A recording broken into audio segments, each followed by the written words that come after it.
In 3, 2, 1. Yo, everyone, you're listening to Filmmaker Mike and the boys. Joining me for this Comic-Con extravaganza episode is Kuya. I'm so excited, guys. It's so hyped. Let's go. Let's go. And Pinhead. What's up? What's up?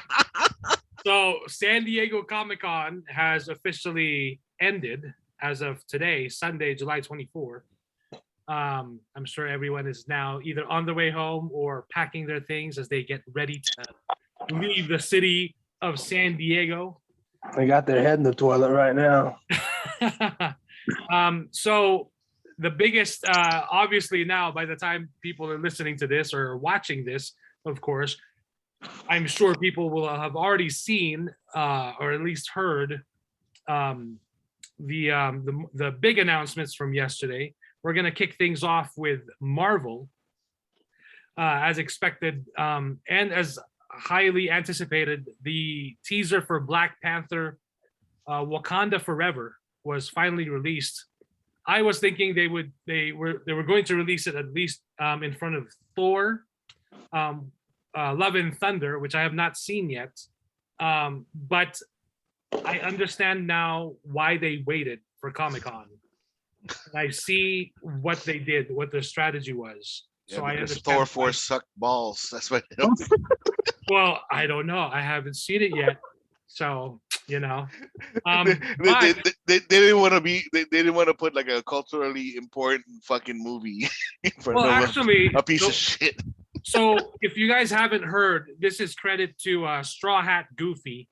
He is a TikToker, and if you want to follow anyone within entertainment and movies, I would suggest Straw Hat Goofy, because he, I think, is very well rounded in how he breaks down the movies and the shows that he enjoys and that he watches. So he broke down how they presented the trailer for Black Panther Wakanda Forever. And he actually expressed, and I've seen a few people express online, how they wish they live streamed that, maybe not the whole Marvel segment, but not the whole Marvel panel, but at least that part where Kevin Feige introduced the trailer, the teaser for Black Panther Wakanda Forever. After he explained that after Kevin Feige showed all the upcoming titles as they're wrapping up Phase 4, because as we know now, Phase 4 will officially wrap with She-Hulk and then officially end with Black Panther Wakanda Forever in November. He brought out the slate, of course, for Phase 5, and he also teased Phase 6.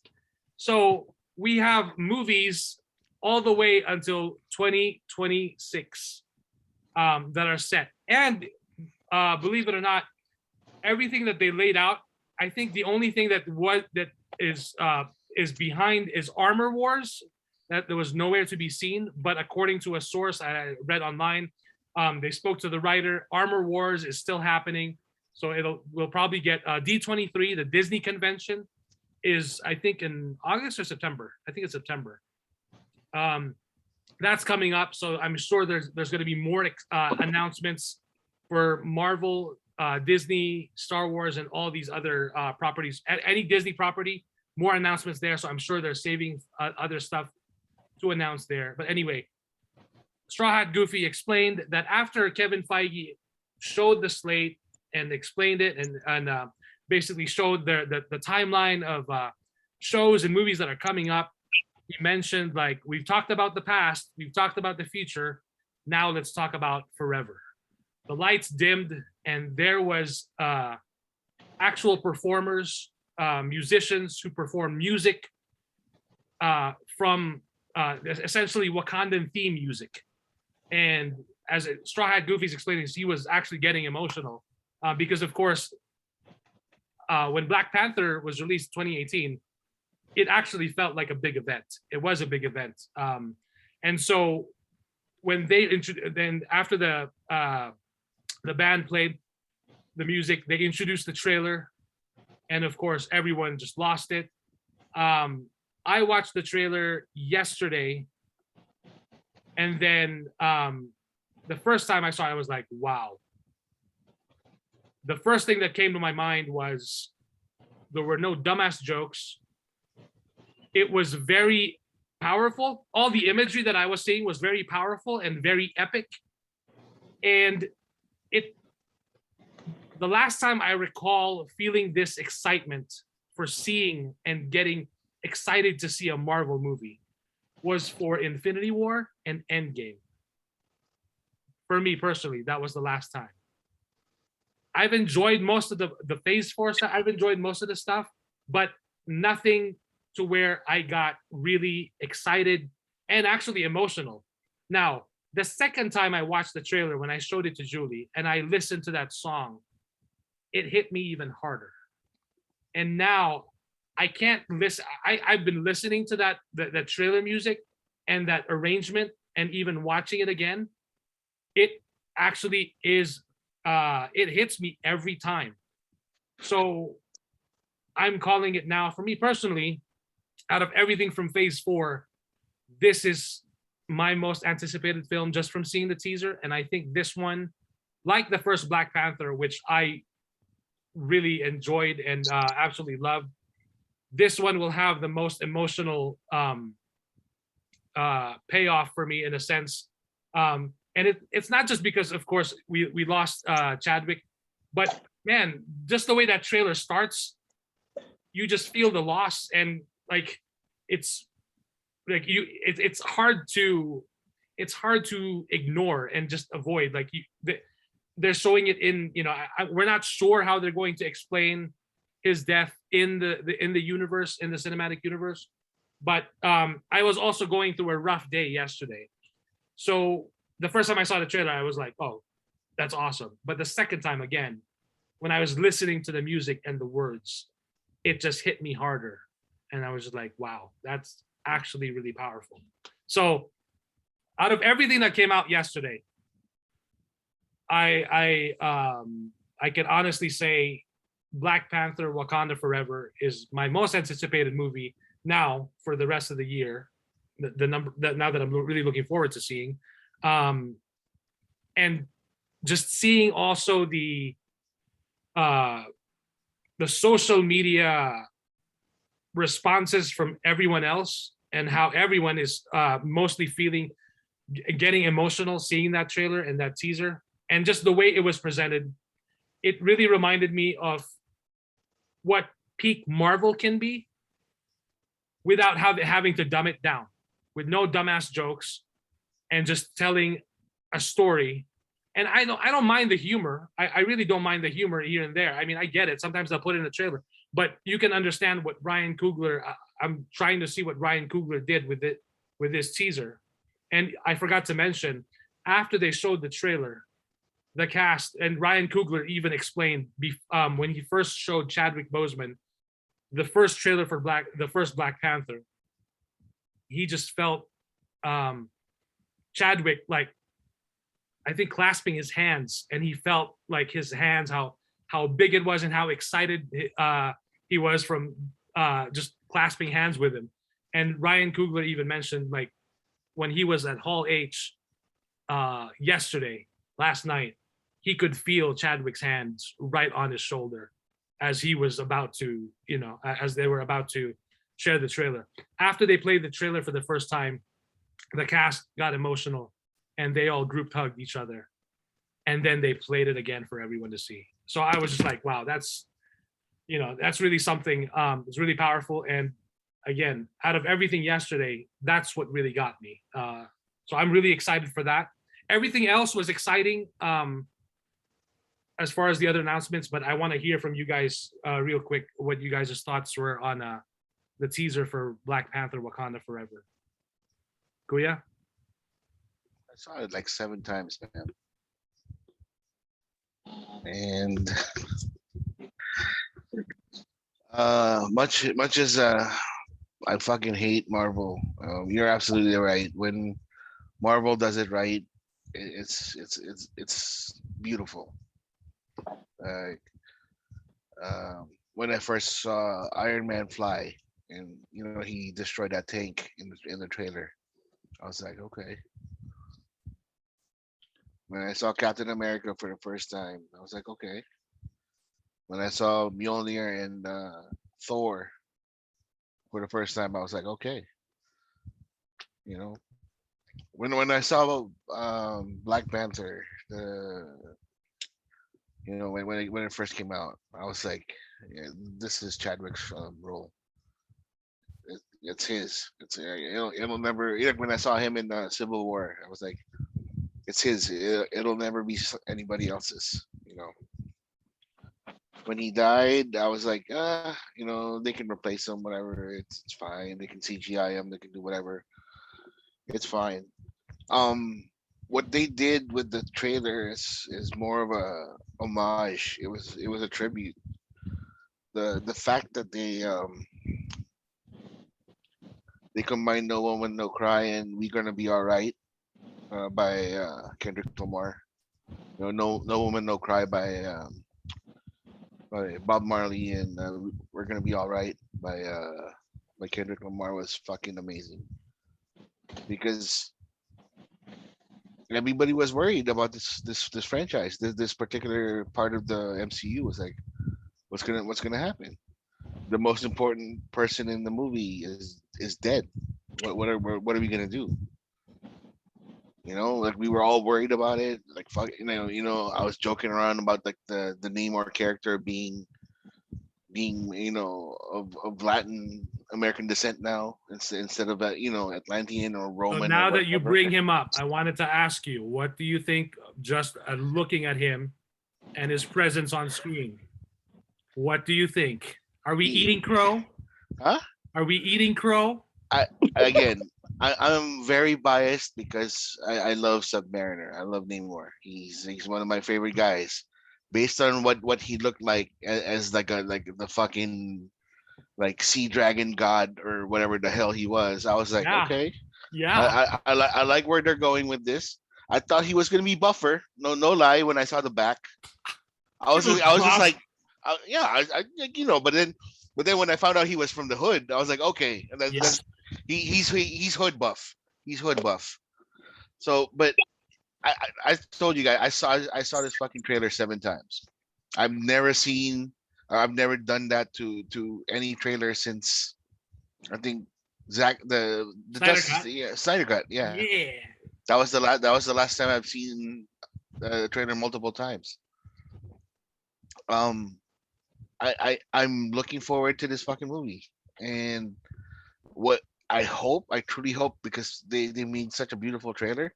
I hope the movie matches it or surpasses it, because holy shit, like I was like when my wife saw it, she was like, oh my god, that's all she said.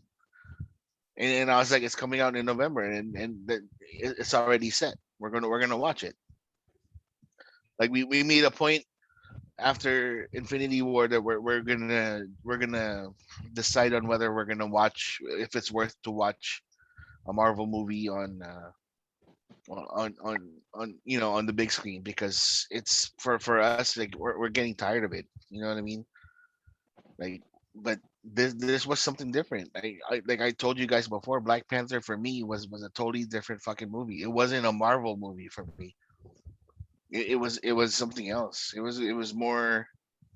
It was more about humanity and the culture, and like, and how it paid tributes to all of the strong African cultures in the biggest fucking, or one of the biggest continents in the world. You know, and the fact that they're still going on, and I I don't know what the story is, or how it's gonna happen. Um, the way the way Angela Angela Bassett fucking Yeah. uh Her line. acted. The only line of The only dialogue line in that the she whole said, teaser.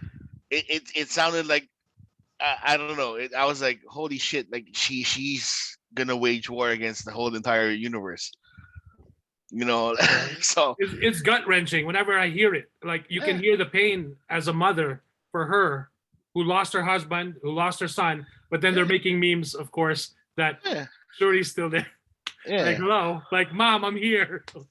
But No, yeah, but I get what you're saying. Yeah, sorry. yeah, like it's kind of cool what they're doing. They're paying tribute to the things like the in the comic books that Atlanteans were bluish in color. They did that with these things. They had like they didn't breathe in the air. They didn't breathe air, so like they had the little masks on, Right. and they're Kevin Feige is saying like we did change the mythos. We did retcon the shit out of the mythos of Namor, but most of it is still there. Right. I truly hope he's a prick. I really hope that he's like a total dickhead, whatever. Like he's not one of those brooding, whatever. Because he's not. He's a dickhead. He's got the wings on his feet. Did you see the wings on his feet? Oh yeah, I Yeah. saw that. He's got even as a little baby. I was like, there's the little wings. So is he a mutant then?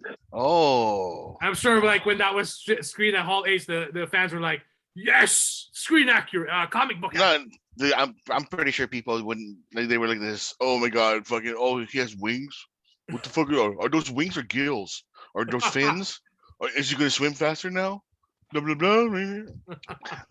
See, this is the problem with but anyways, yeah, I'm excited for this fucking movie. I'm excited.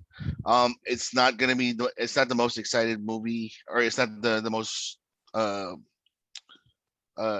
not as excited to watch it as much as I am, because I'm just biased because he is one of my favorite DC characters, and I I have to give a little edge to Black Adam because he's my guy.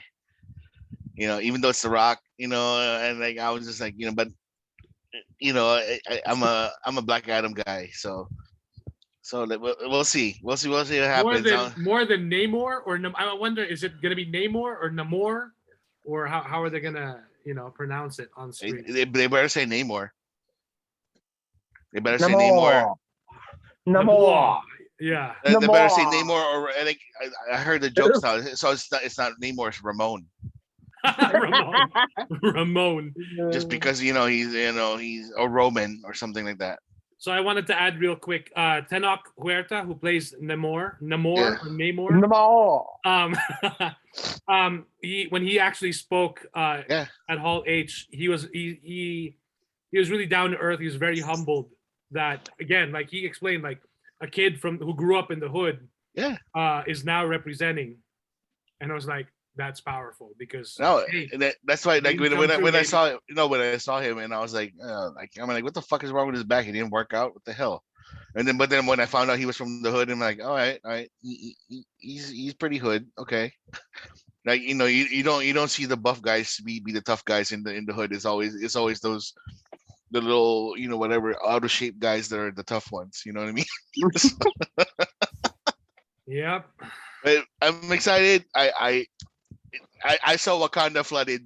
Like when I saw that, I was just like, holy shit! Like they're gonna fucking.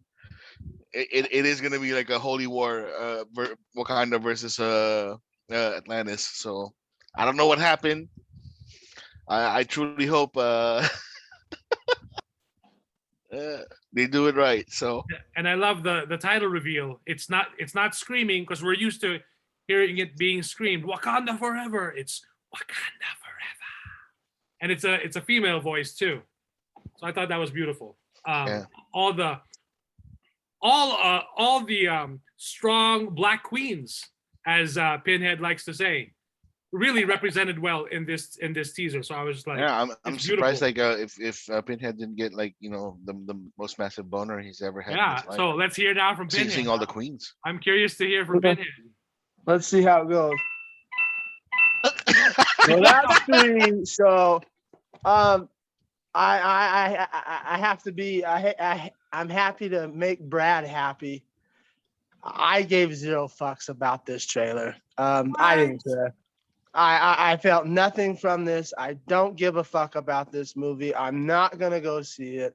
I don't care.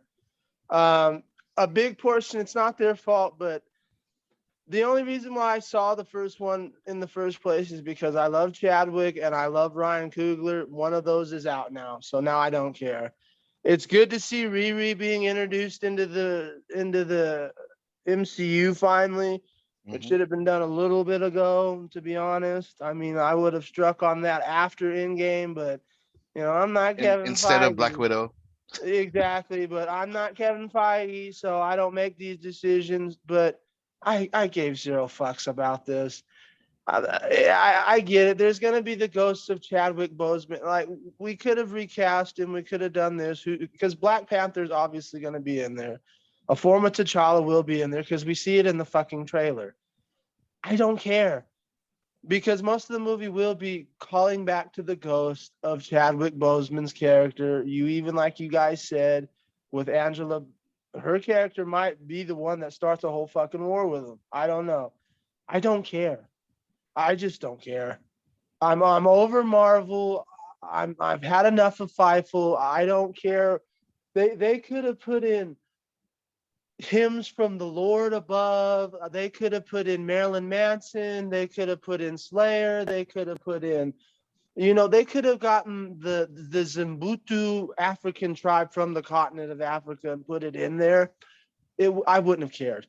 I just don't care about Marvel anymore. And I was surprised. I watched this trailer one time and I was like, meh, cool. We can move on. I'm glad for the representation. It's good to see my strong black queens out there whooping ass, but I just can't care for this. And I'm not even going to pretend like, oh, because there's a bunch of black representation. I'm excited. I don't fucking care. So I'm not going in November. I have a lot of better things to do in November, like cleaning the lint out of my belly button, organizing my sock drawer. There's a lot of other things I can be doing than giving Marvel more money. So I'm good. I'm good. And everybody out there going, oh, but James, I'm like, that's great for black people and great for representation. But at the end of the day, it still goes into the pocket of the white man. So just remember it's not a complete win across the board. So I don't want to hear about the representation shit, and that's why I should go put my money out there to Marvel, because it's not gonna go to any of these communities. It's gonna go to the white man's pocket. So it's gonna go to the house of the mouse. So I don't give a fuck anymore. I'm tired of Marvel. Fuck Marvel. I've had enough of Marvel, and that's my rant. I've had enough of them. Fuck them. Alrighty. Well, I'm far more interested in getting into the DC because I was very surprised at how excited I was over the Shazam trailer. really? I was shocked. I enjoyed that Wow. one. We're- I Wow. enjoyed that we're one. gonna have to talk about this later. Yeah, later that then. one's going to be talked about after we talk about Black Adam, but because Alrighty. Well, now I'm curious. Okay. Well, here's more Marvel that's coming up. hooray! So phase 5 begins officially next year on Feb 17, 2023 with Ant-Man and the Wasp Quantumania. Mhm. They did have a panel and I don't know if it was a teaser or some scenes that they showed, but they didn't release it online, of course. There's still this thing with Comic-Con where they keep stuff only for the fans who are there, who paid to be there. And I get that. I understand that. But I think now in the world of streaming, I think there's a certain part at least that they should allow to, right there live stream for all the fans who are also unable to attend. I'm not saying stream all of it, but perhaps Yeah, there could be a healthy, there's a yeah. fair balance you can do to where you can let them who've paid for it, which, like, I agree with you. I understand. It's just like wrestling conventions and going to the show. You have to give the people that paid more something. But it doesn't mean you have to go, fuck you, the people that didn't show up here. Some of us couldn't make it to San Diego. Right. Mhm. Yeah. So yeah. Fuck us. Like that's insane. So yeah. So they showed, there was some poster artwork that they released. I'm not sure if they handed out, I'm sure they probably handed out posters. There was Kang in the background, Ant-Man, Wasp, and Cassie Lang who's all suited up in a purple looking ant-like suit. And then Cassie Lang, of course, is now going to be played by what's her name, who was in A more grown up one. the horror comedy with Vince Vaughn where they switched. Oh, Freaky. Yes, Freaky. So that girl, I'm trying to remember. Okay, I know who you're talking about. Ooh, that might be an upgrade, actually. Yeah, I 'Cause think the it is. other one, the other Catherine one Newton. was, Catherine yeah. Yeah, because the Who previous. was the other one? Evangeline from Lost. No. That's the Wasp. That's the Wasp. Okay, Yeah. who's this character? This is the daughter. Cassie the daughter, Lang. Cassie Lang. Cassie The daughter. Lang. The daughter of Ant-Man.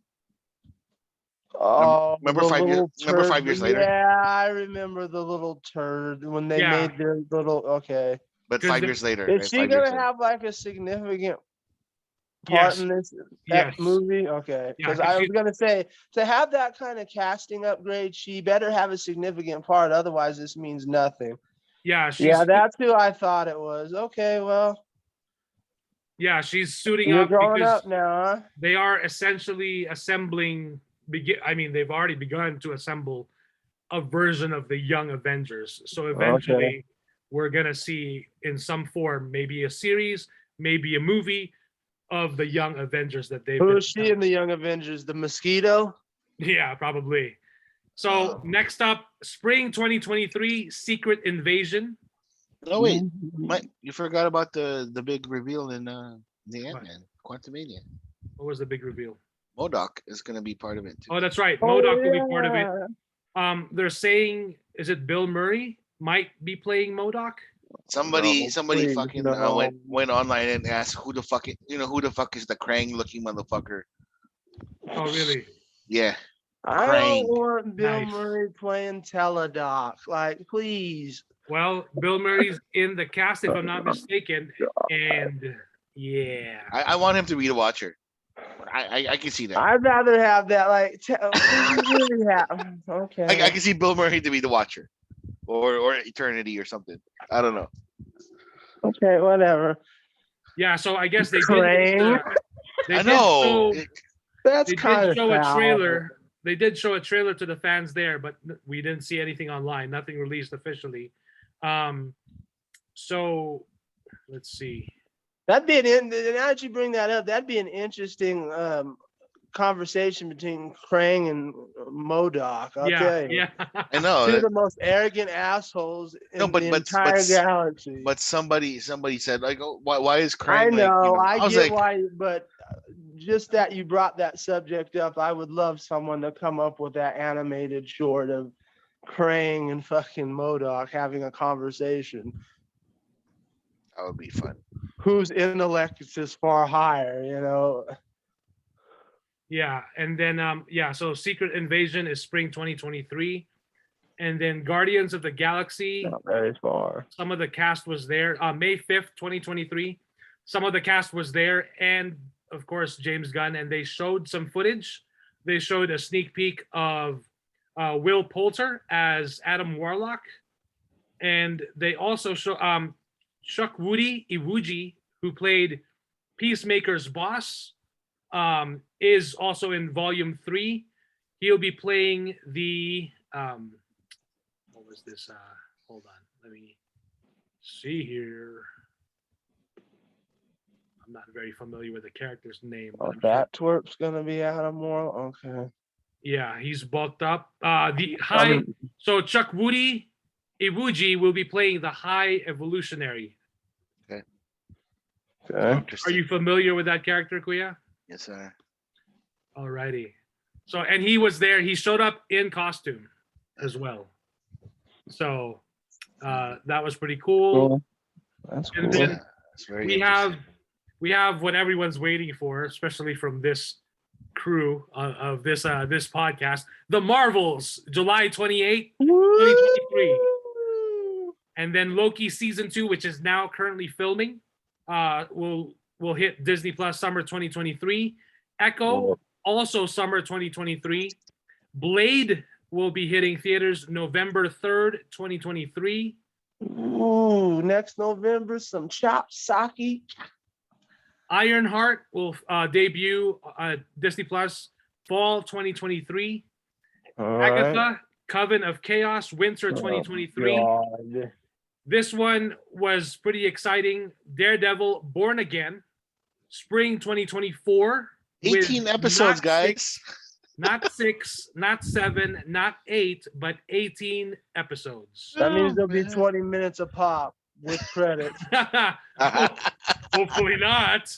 You're getting 18 episodes. What do you want? Which That would which will suck. actually be very refreshing because it is breaking that Marvel and Star Wars episodic format because here's more episodes. I'm sorry, but I'm gonna laugh if like the longest episode out of the 18 is like 38 minutes. I'm gonna laugh because I see Disney pulling some shit like that. Like, we gave you 18 episodes. Why you bitching? Oh, and of course, Charlie Cox, Kevin Feige, of course, announced Charlie Cox and Vincent D'Onofrio will be back for Daredevil, Born Again. Good. Captain America, New That could be a World Order. no-brainer. Captain America, New World Order will drop May 3rd, 2024 with Sam Wilson. And then Phase 5 will end with the Thunderbolts, July 26, 2024. And then, of course, he gave a quick tease for Phase 6 with 3 movies, and that was Fantastic Four for November 8, 2024. And of course, the big reveal was the Avengers logo. And you can hear some videos that was taken. You can actually hear Soups in the motherfucking background. Let's Oh, go. no. Screaming his head off. Avengers: The Kang Stuff like Dynasty, May 2nd, 2025. And Avengers: Secret Wars, November 7th, 2025. So at least the Fantastic Four, Marvel's first family, will kick off Phase 6. There is a gap from the Thunderbolts in July to November of 2024. So I'm sure we will hear and see more by D23. I thought it was hilarious that some fans supposedly, Marvel. I mean, they are Marvel fans. They were doing a Twitter talk space, and some of them were saying we should get a cast announcement for Fantastic Four by D23. And I'm like, maybe, but it's kind of too early to be asking for that. I think it would be more likely to get a cast announcement. But hey, who knows? Who am I to know? They may announce the cast, soon enough. But no X-Men yet. But let's find out. Let's wait and see what happens by D23. And real quick, they also did a lot of Marvel animated shows coming up, such as Spider-Man freshman year. They had a thing, I Am Groot is coming right up August 10 with 5 shorts of Baby Groot. The one that was really exciting was X-Men 97, which will debut fall 2023 with season 2 already greenlit. And they revealed, of course, the characters, the team of the X-Men. You have Rogue, Rogue, Storm, Gambit, Jubilee, Wolverine, Jean Grey, and Cyclops. Hey, who's the leader? Magneto will be leading the team. Oh, why is Magneto the leader? That's a good question. I can't remember what happened to Professor X. It's been a while. Did Professor X like have sex with that alien bitch in the queen from the Shi'ar Empire? Yeah. Yeah. The show? What about Moira McTaggart? I haven't heard. Yeah. Oh, apparently she's a mutant. No. So yeah, she's not really human. So yeah, I'm curious. I cannot remember the end of the X-Men 90 series, but is it still the same fucking animation? The little clunky. Well, I'm sure it's not going to be clunky anymore, but the same look. It is the same look.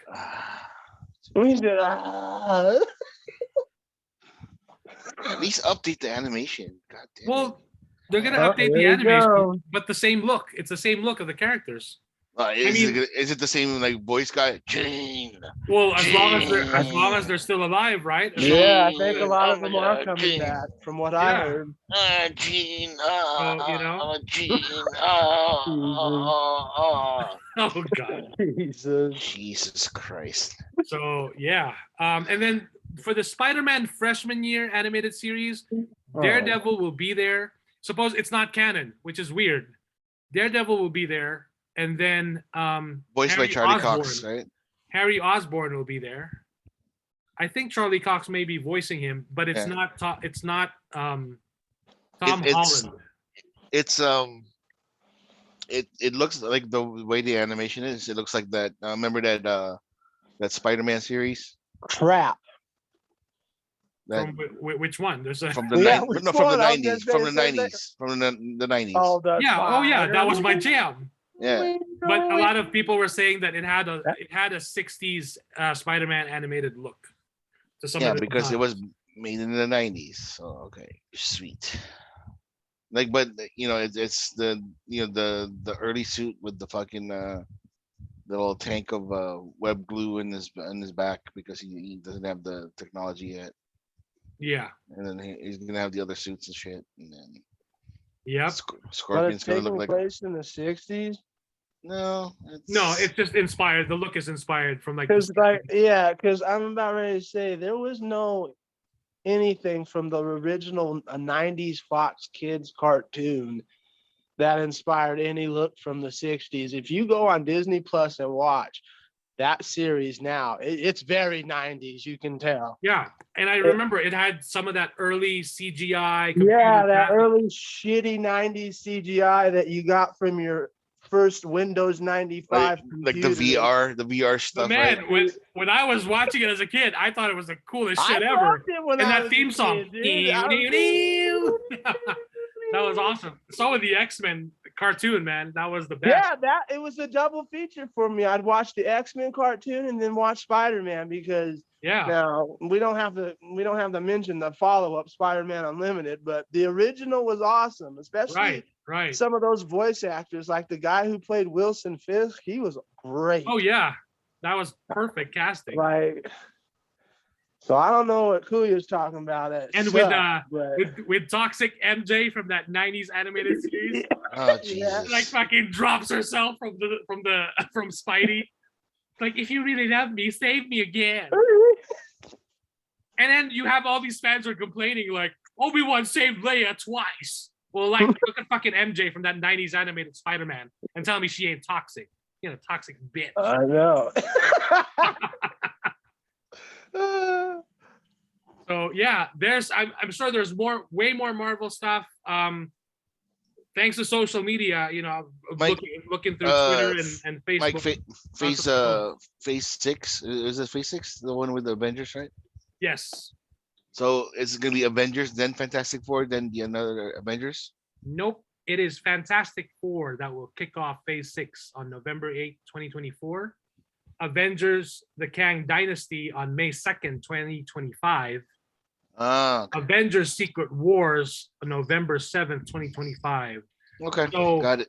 And I thought Fantastic Four was gonna be in the middle. So no, So they there's are gonna be kicking. 2 Avengers movies in the same year. it's gonna be 3. Yes, one in May and one in November. If you include the one in the November before, which is called Fantastic Four, that's gonna Well, that's gonna be an Avengers movie too. well, a lot of fans are already Yeah, speculating sure. that the So true. Fantastic Four will be involved with the Avengers and be helping. Oh, really? No, they're not. They're probably gonna be fighting each other, but it's okay. Oh, It's all right. it's not called Avengers VFF 4. It's called Secret Wars. That means they're fucking fighting each other. Oh, okay. Well, there you go. So who knows? And they better be fighting. Like seriously, not the little slap happy fucking airport. And then someone's scene. gonna say, "My mother was named Martha too." Fucking, there better not be the little slap happy fucking airport scene. Like, oh my god! Oh, I'm from Brooklyn. Reed Richards, the smartest man alive, will fuck up within 10 minutes. He fucked up within 11 minutes from Doctor Strange and the Multiverse of Madness. He will fuck up at 12 minutes. And he's going to say the power, he's going to say the ability of whoever and then Wanda's gonna pop in and like fucking stretch him out again to silly string. Nah. I'm willing to bet money that he's gonna be saving everybody. But that's just me. And then when you watch the movie, he's the biggest. He's the guy with the biggest fault why everyone fucking dies, or he fucks everything up for everyone. Oh boy. Well, that's great character arc though. You're the smartest man alive, and then you're responsible for all these deaths, and then he's gonna go nuts. We're just responsible for what's his name's death, not for everybody else's. What? Right? Who? Not like Doctor Strange. Doctor Strange killed everybody. Sure. But Reed Richards just killed Blackagon. So Bakugan. Blackagon Voltagar. Black Ball. Oh, okay. I heard Bakugan. Like Bakugan. Jesus Christ, Mike. Black Bolt. How about that? Blackagon Voltagar. Okay. Goodness gracious. Alrighty. So we're gonna take real quick, the new She-Hulk trailer, which I thought was way more fun. Because we're getting more Hulk. We can't get a Hulk movie. We can't get a Hulk TV show. But hey, kids, we're gonna put him in She-Hulk because he's the cousin. Because we're only Disney. We can't afford to buy all the fucking rights, but we'll buy Lucasfilm for $4.5 billion. Break the fourth wall too, like Deadpool, because that's popular with the kids. Yeah, but I really enjoyed that new She-Hulk trailer, and then of course the very end of it, Daredevil in his yellow and red suit shows up.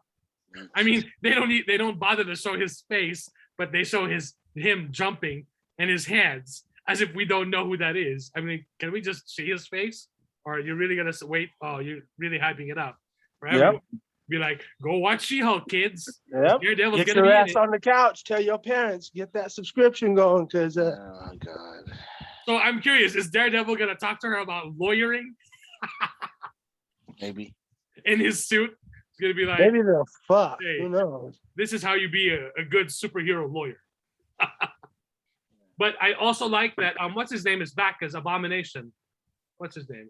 Oh, Tim Roth. Yes, Tim Roth. I thought that was cool because we haven't seen him since. We haven't seen him since the Hulk movie. Yeah, because in Shang-Chi we only saw Abomination as Abomination because they were like, we're not gonna pay for Tim Roth to be here for 5 seconds.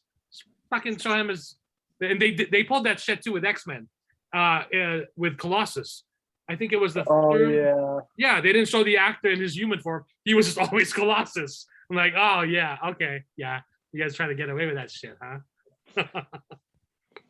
Yeah, not like the second movie when they showed like 95% of the human Colossus and then 5% during the fighting. Right. And that was it. I was like, man, what a waste. Yep, pretty much. That was horrid. So there's not all, but most of the Marvel stuff. I'm sure there was other stuff. We're curious to hear from anyone who may be listening or watching what they thought of the Wakanda Forever trailer or any of the Marvel announcements. I'm going to be passing it on to Pinhead as we take a break a bit from Comic-Con stuff. Pinhead will be sharing about the biggest Netflix hit since Stranger Things 4. Take it away, Pinhead. Yeah, do the mystery cube one more time to see how far I gotta go in. Well, that means it's gonna get hurt. Well,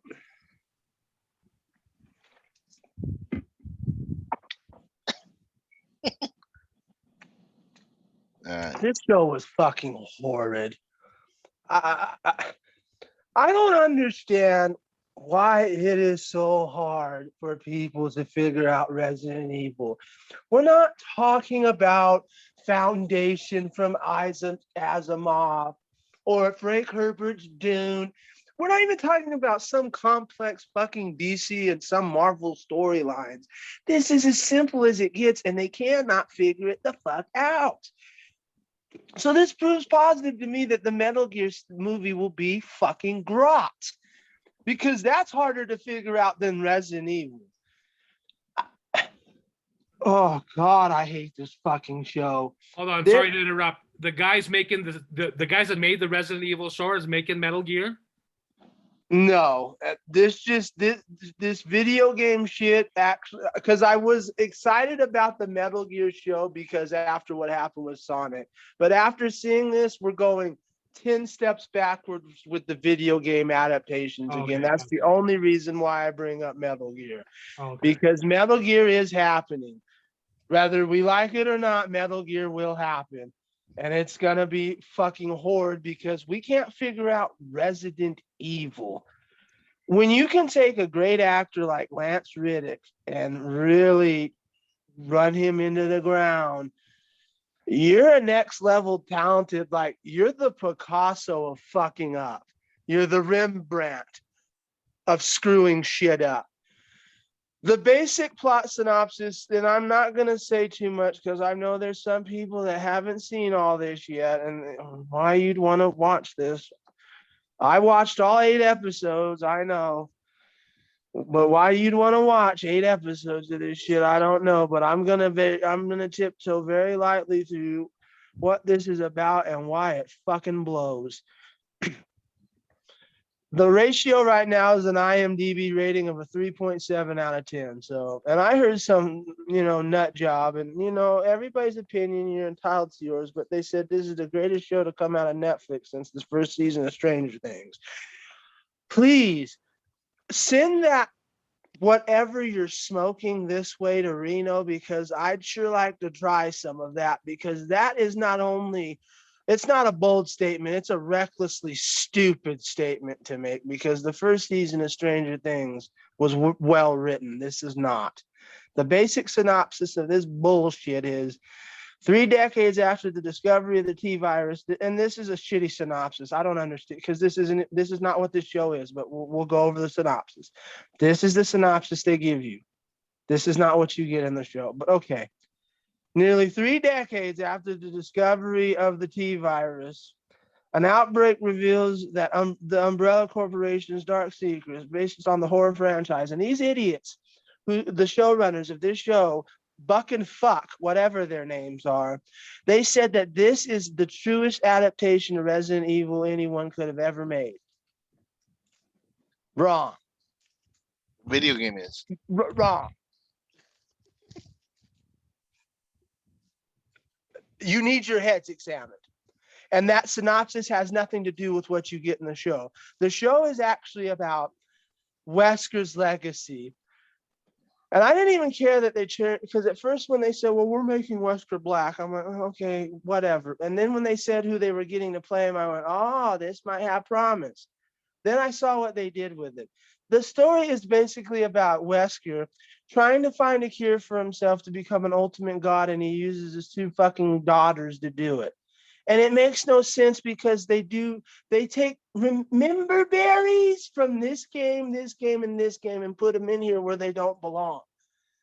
I watched Resident Evil Welcome to Raccoon City recently. I rewatched it again, and that shit is a masterpiece compared to this dog's dinner that is the Netflix Resident Evil series. This is pathetic. Even in basic college courses of writing, fuck film school, just basic writing courses, they teach you not to do any of this shit that they're doing in this series. It makes no sense.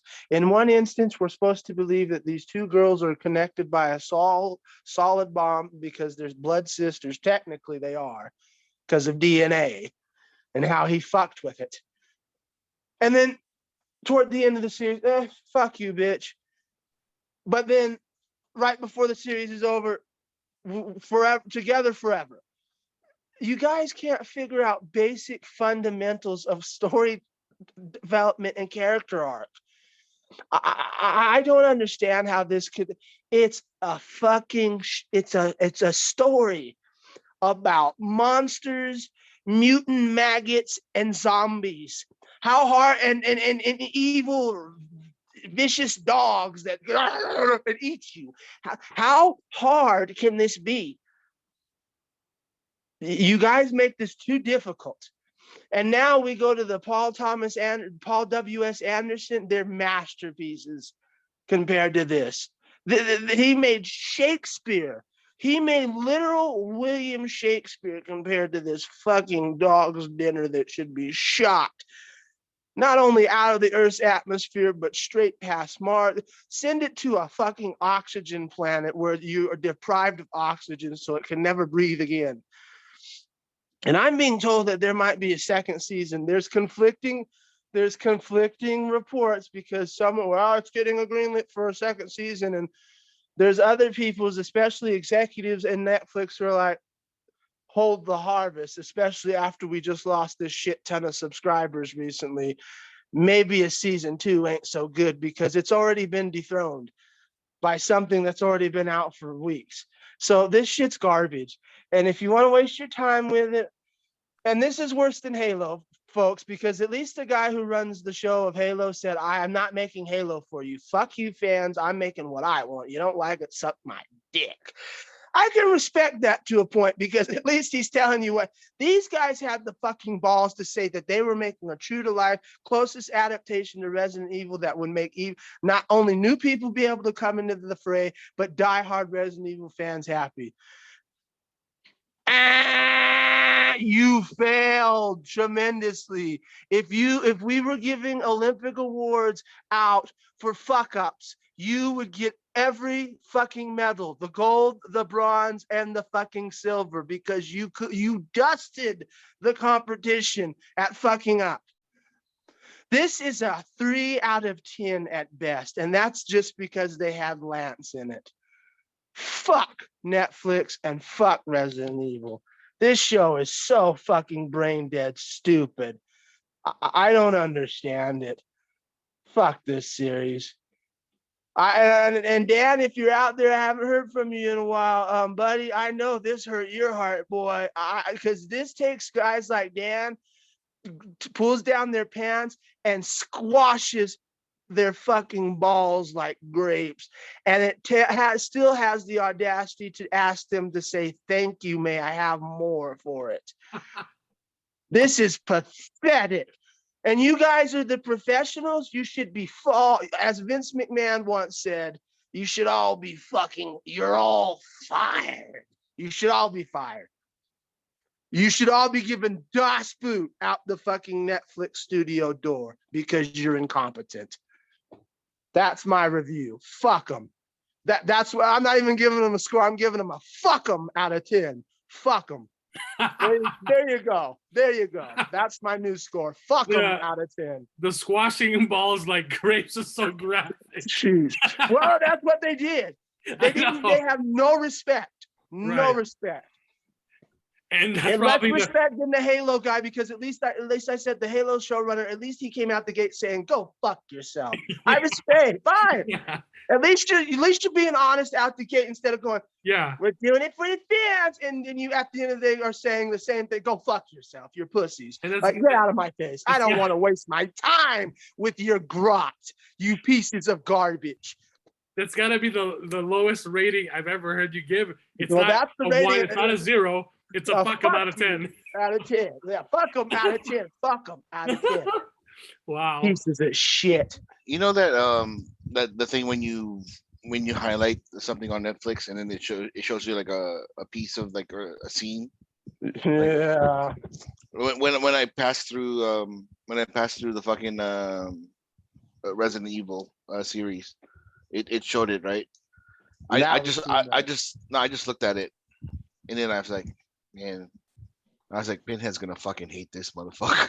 that's the first thing I like when I saw it. I was just like, wow. And then I skipped over. There's like a fake ass Ada Wong, but she's not really Ada Wong. She's like some long distant fucking, and she's not really a human. She's being robot controlled by the other daughter. For shit's like, and it comes out of nowhere. They literally go from a very serious, tense moment to out of nowhere where she's like, they start doing 80s,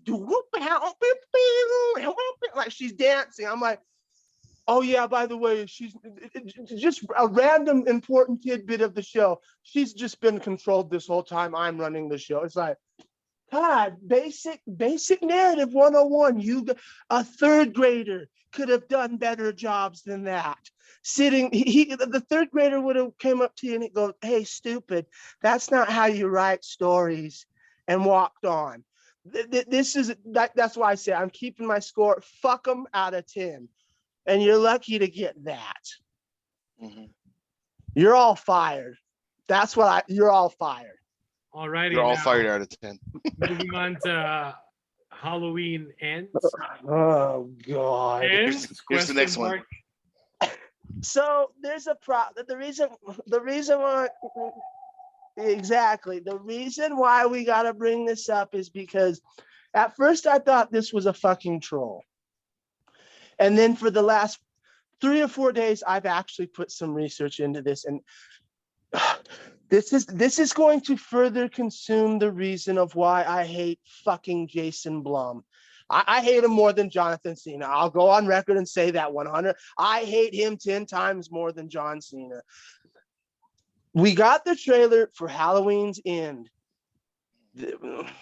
And this will prove that it's not the fucking end. So we got this rumor that there's going to be 2 Michael Myers in Halloween End, and it's going to be a 4-year time jump. We already knew about the 4-year time jump because everybody who's anybody on the set, Jamie Lee Curtis, Jason Blum, David Gordon Green, Danny McBride, everybody's got it. I don't know what's so special about that, but they got to hammer it home in every fucking interview, every article. There's a 4-year time jump, 4-year time jump, a 4-year time jump. We get it. So it's a 4-year time jump. And apparently there's going to be 2 Michael Myers in the movie. Now we got to clarify some things up because some people are thinking that Rohan Campbell, I like that name. It reminds me of some Lord of the Rings shit, but good for you. His Corey Cunningham character is going to potentially be a second copycat Michael Myers killer because it is official that he is, you can look anywhere, IMDb, Rotten Tomatoes, he is in the casting list. Then it is in the synopsis, portions of the other part of the synopsis where he is playing a character that is framed for murdering. It's because it's supposed to call back out to the original name that John Carpenter originally called Halloween, which was the babysitter murder. Well, good job. You're still not good enough at writing a story, but okay. He's supposed to be wrongfully accused and not convicted, but wrongfully accused of murdering one of the children he's babysitting. Now, this is supposed to be leading to theories that he's gonna take on the mantle of being a side copycat serial killer like Michael Myers. And he's going to go on a killing spree when the original Michael's going to come in and do his bullshit, whatever. This actually probably isn't going to be the case. Someone brought up he's a very well-respected YouTuber. His name's, I can't remember, Danny Champagne or some bullshit. He does he does Marvel shit too, and that's when I got to get the fucking barf bag. But other than that, he's mostly a horror content. And he was talking about, and I agree with it because the character of Laurie's granddaughter has to have something to do. Her mother's dead now, and if this is a spoiler for you guys out there, you weren't going to see Halloween Kills anyway. So shut the fuck up if you're spoiling it. This movie's been out too long now. But her granddaughter now is at a place where her mother's dead, her grandmother's barely coherent, I guess. And her boyfriend has been brutally murdered. You're gonna have to do something with her. And the thing is, I think they're gonna, just like he said, I think they're gonna use this Corey Cunningham character. They're gonna go on I gotta clear myself of murder and prove that the real Michael's out there. And that there will be a side copycat Michael Myers killer. That still doesn't leave that out. And the reason why I find that to be relevant is because Mr. Blum, and this is why I can't stand Jason Blumhouse, and I want someone to scoop his fucking eyeballs out with a spoon. He has already gone on record before they even got into production, before production of Halloween Kills was done, that they are going to continue the legacy with or without Jamie Lee Curtis and Laurie Strode, with or without Michael Myers. This is the perfect way to set it up to make a sympathetic character who becomes a copycat killer, and he continues on the curse of the shape. I already can see this, and I'm gonna still go see it. I don't like to be that guy who hasn't seen a movie yet and talks trash. But from the way, especially the way Jamie Lee Curtis is talking in interviews, and she's not even being shy anymore. She's flat out saying the fans are gonna be. She even said it like this in one interview: the fans are gonna be fucking pissed. When Laurie Strode herself, the main actress, is saying that doesn't bode confidence for me that this is going to be a good film. This is going to be another Blumhouse, Jason Gordon Green dog's dinner, because they didn't know what this is what happened. And this is just my speculation, but I have a good feeling this is what happened. They had a good story for 2018's Halloween. They got John Carpenter's blessing. They painted themselves in a wall. Jason Blum said, we're going to make 2 more, even though they didn't have it set up properly for 2 more. And here we are. We're off to the fucking races. And you can be proven by that because Halloween 2018, whether people liked it or not, they voted with their dollar because it was the highest profited Halloween in the fucking franchise's history. Ever. So, of course, they were going to make more fucking movies. The same reason why they're making another Scream film, because they threw Scream in the middle of January where films go to die, and it made a fucking killing. That's actually because Scream 5 was actually pretty good.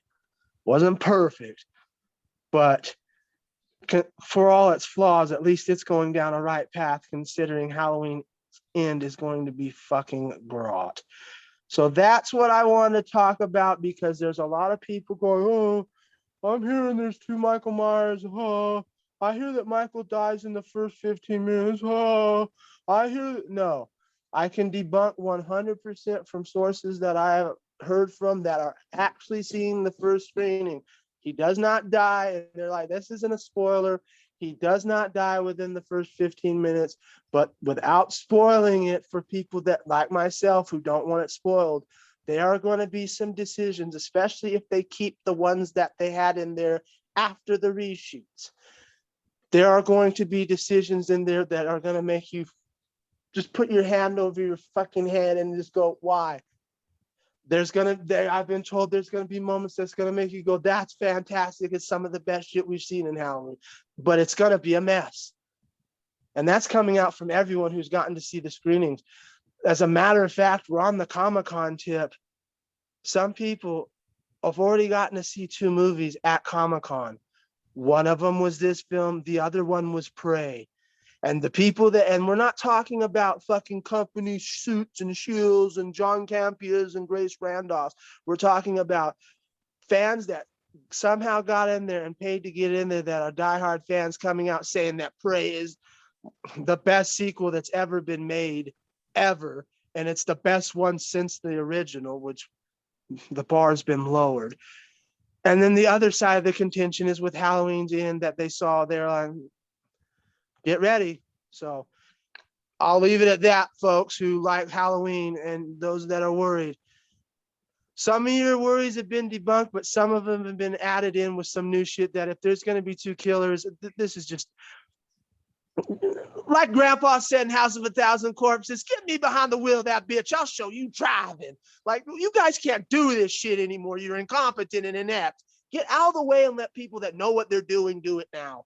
This is insane. So this movie will be a dog's dinner. Hooray. Let's talk some more Marvel. Now I'm depressed. Jesus. Alrighty. Well, thanks, Pinhead. Actually, we're shifting over to DC now. Yeah, that's even better. So they kicked things off yesterday morning. Marvel wasn't until 4:30 or 5:30 p.m.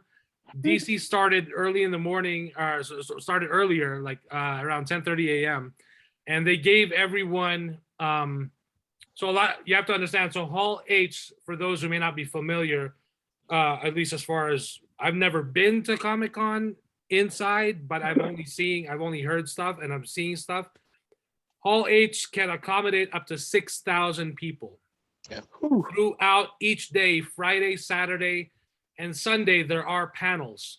You have to line up. A lot of people and that's why, as much as there is going on at Comic-Con, like any convention that has so much going on at the same time, you have to pick and choose what you really want, what panel you want to attend, whether you're there for a panel or panels, or you're there for autographs or photographs with celebrities or giveaways or buying exclusive merch. It's crazy. So a lot of people start lining up at night the day before. So they're pretty much camping out to secure a spot in line. Now, 6,000 may be a lot to accommodate, but the thing is, once you're in Hall H, once you're there for the first panel, some people will strategically stay there until, like the Marvel. I don't know if they clear it out after each panel. They should be clearing it out. But that's the thing. I think some are staying. Some are able to stay and secure their place. Who knows? Or at least, yeah, if you're there for, you got to line up again, or you got to at least have buddies to hold a place in line for you, or whatever it is. So anyway, people that lined up for the kickoff at Hall H yesterday for Saturday, they all received Black Adam and Shazam badges with a battery on it, which I assume lit up at some point, probably when The Rock came out, as suited up as Black Adam with some cool effects in the background. And I was like, yay, that's cool. But are you gonna do anything cooler? Nah, not really. The trailer was cool. Now, they did kick it off with Shazam, Fury of the Gods. They had Zach Levi. They had some of the cast there. They also had Lucy Liu. Did they have Dame Helen Mirren there? No, not there. She wasn't there. I think she sent a video greeting. But the trailer, actually, this is the first trailer, the teaser. I thought it was good. It's fun, and they really emphasized family, like Fast and Furious, literally, which I thought he actually said Fast and Furious. Yeah, he did, which is pretty funny because he was saying it to Dame Helen Mirren's character, who was in F9, and some people were saying like, isn't that breaking the fourth wall? And I'm like, who the fuck cares? No, like, that's maybe what that's they part call, of the that's joke. what Hello? they call a joke. Exactly. That's what they call a cinematic joke. I'm like, I mean, aren't it you was guys a wink familiar and- with this yet? Like, he come on. literally. Oh god, people are fucking stupid. Yeah.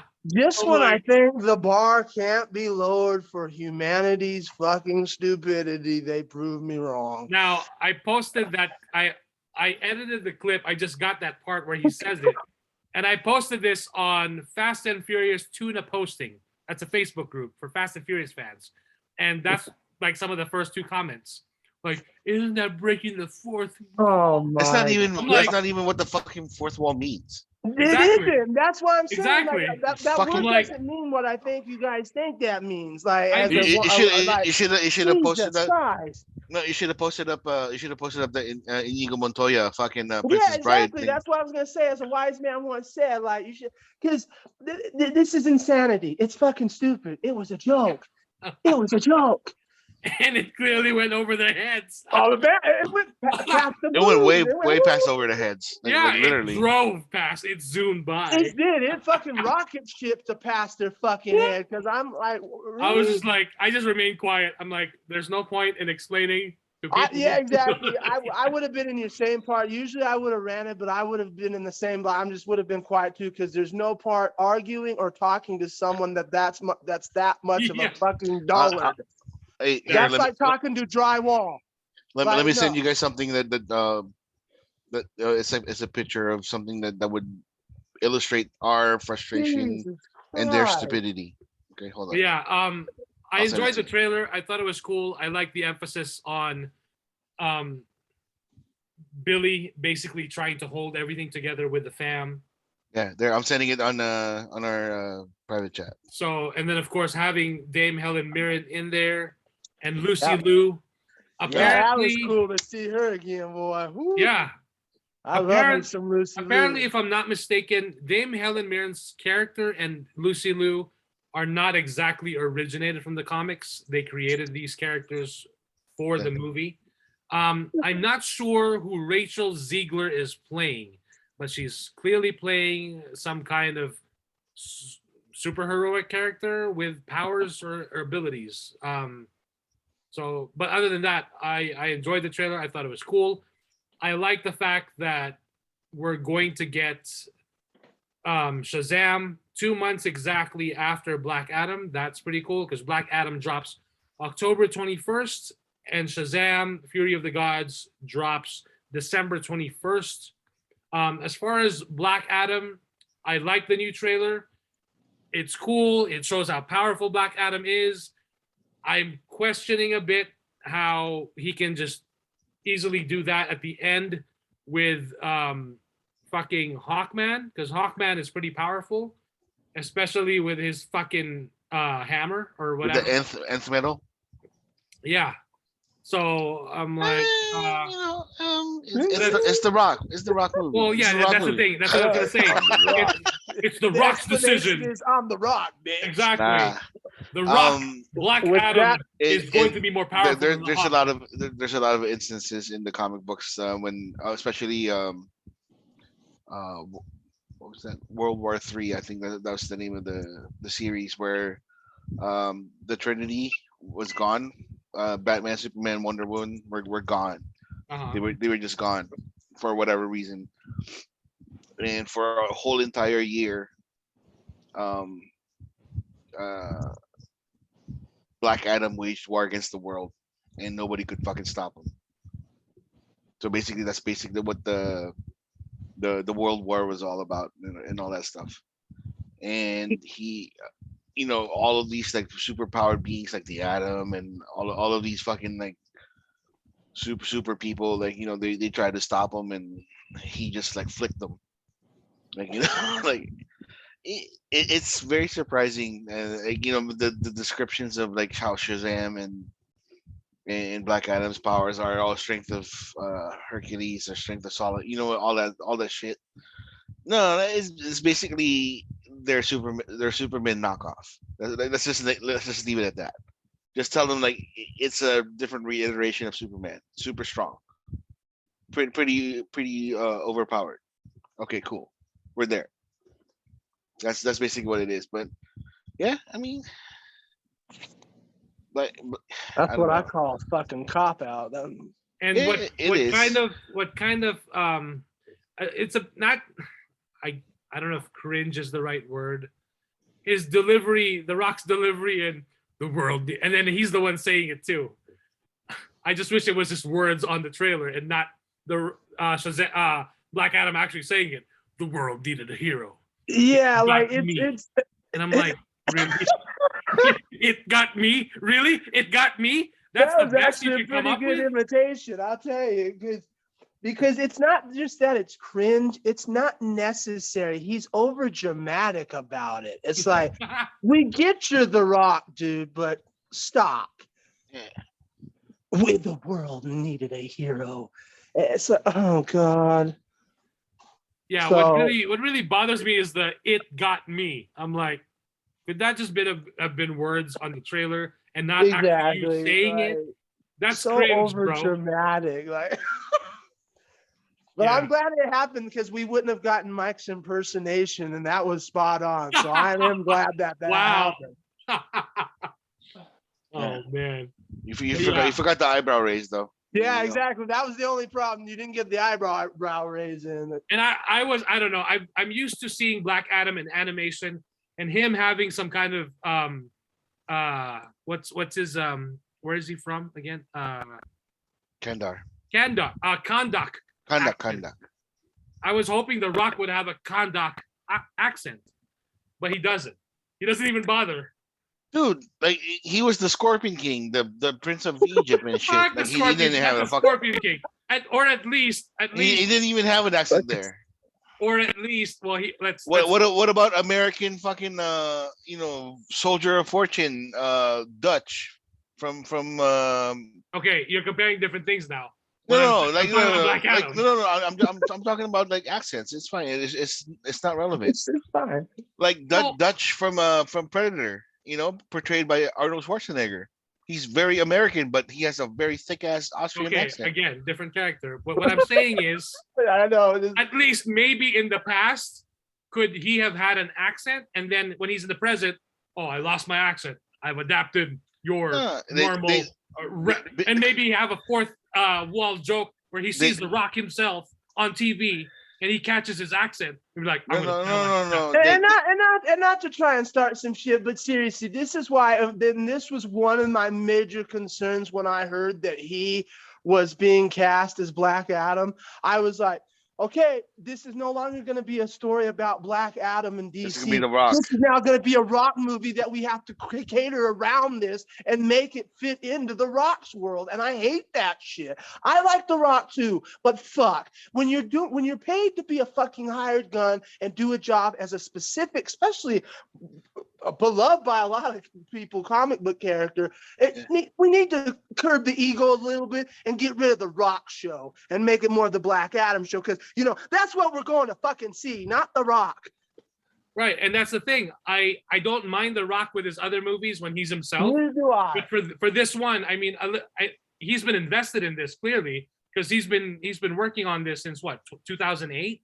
Exactly, and that's I mean, what I don't get. And he's even trying to stand up for Henry to get so they can get off their fucking duff and do the best he can to make at least another Man of Steel. Because he's like, I'd like them to meet, Warner Brothers.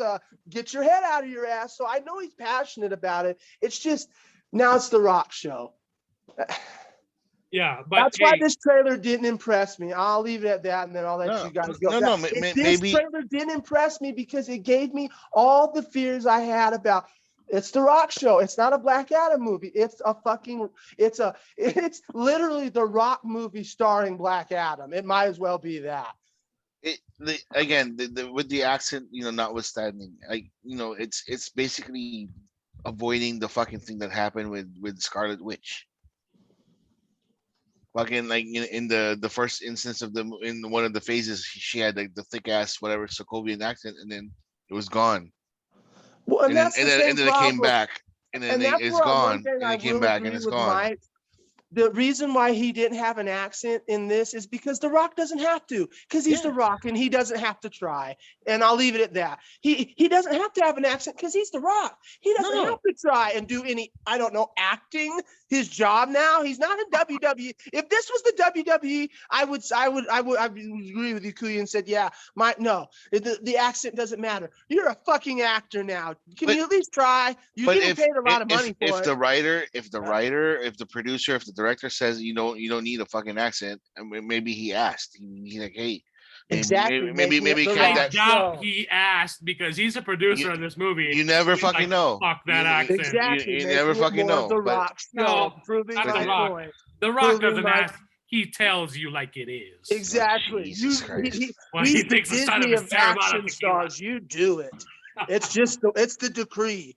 Like you're just proving my point, Kuya, saying he's a producer. Yeah, he asked because he's a fucking lazy bum. I'm sorry. I know it doesn't sound like I do. I like The Rock too, but he's gotten to a point that he's so big now that it's his show. He's a fucking bum. That's why he does these producer credits where he can go, hey, are you going to tell me and sit there with a straight face going, if he didn't want to go, hey, he usually has an accent. Get it the fuck out. I don't want it. I'm not doing it. You really think they're going to go, fuck you? They're going to go, yes, Rock. We're good, Mr. Johnson. We'll get it out now. And stop. What are we talking about? Knock this shit off. Like he doesn't run the show too, just as much as Warner Brothers. Stop this. So I'm gonna probably eat my words anyway when the movie comes out, and when I watch it, I'll be like, "Oh, it was awesome." Forget what accent. The Rock's the new. No, but maybe at the beginning because we didn't see most of the in the past, right? When he had maybe he had like when he starts speaking in the Kandak language outside of English.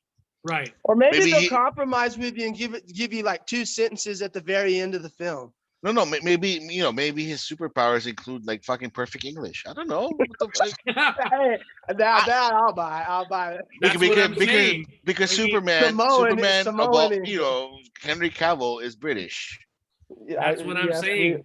When And he then- wakes up in the modern world, he comes across a television and The Rock is there on wrestling. what is And this it's like fucking "If you like smash-" Black Adam Ragnarok? What the hell? Directed by Taika Waititi. What the hell kind of bullshit That's is where this? he gets his American his accent from the Rock character, breaking the fourth Jesus wall. Christ. Yeah. It sounds more like Crit. The first It doesn't Critters movie, right? even fucking mean what it means, Mike. Fucking break. That's not even breaking the fourth wall. That's why. That's the joke. Fucking idiot. Alrighty. Jesus. So yeah, what did you guys think of the Shazam? Pinhead, what did you think of the Shazam trailer? You said you I loved enjoyed it, man. I actually watched it 3 times. I thought it was a good. Wow. I hate Eminem's music for the most part, but it was a good placement in there. Like it worked out pretty good for because that's one of the better ones where he actually had a guest spot with Dre on it. So Business is a good song. Back when Eminem still could rap. Anyway, it was a really good trailer. I had a great time watching it, and I think I'm obviously far more excited about this than DC's The Rock, because we'll just call it what it is. So I'm definitely if I have the funds and the availability, I'm definitely going to go see Shazam when it comes out. It's what, December? December 21st. Woo! And of course, I get the perfect birthday treat of getting the Rock's movie Yeah. on the day before my birthday. That's great. So I get to be a year older than I don't want to be, and I get to see a mediocre Rock film. Hooray! Hey, don't Happy forget birthday. the power in the DC universe is about. I know. change. Fuck Man of Steel too. We get Average Man starring The Rock. So See, I would have preferred. He's been saying that for the last 2 years, for the media hype and the promotional hype. I would have preferred in that trailer where Black Adam says the power in the universe is about to change, rather than the world needed a hero. It got me. and that's what I'm shit, saying. dude. I'm like, okay, kiss your own ass. That's fine, but that's why I like Shazam, because the jokes were cleverly placed. You can tell he's really having a hard time trying to figure out his place in the what's left of the Snyderverse. So, and then that, like you made that comment, I love this shit. We're gonna keep kicking Zach in the nuts, but we're gonna continue to live off his ghost Exactly. and make money off of it. That's brilliant. Yeah. That makes a lot of sense. I'll get to that in Good job. a bit. Yeah. Kuya, what'd you think? It was good. Like I enjoyed the Shazam movie. It's one of my favorite DC movies.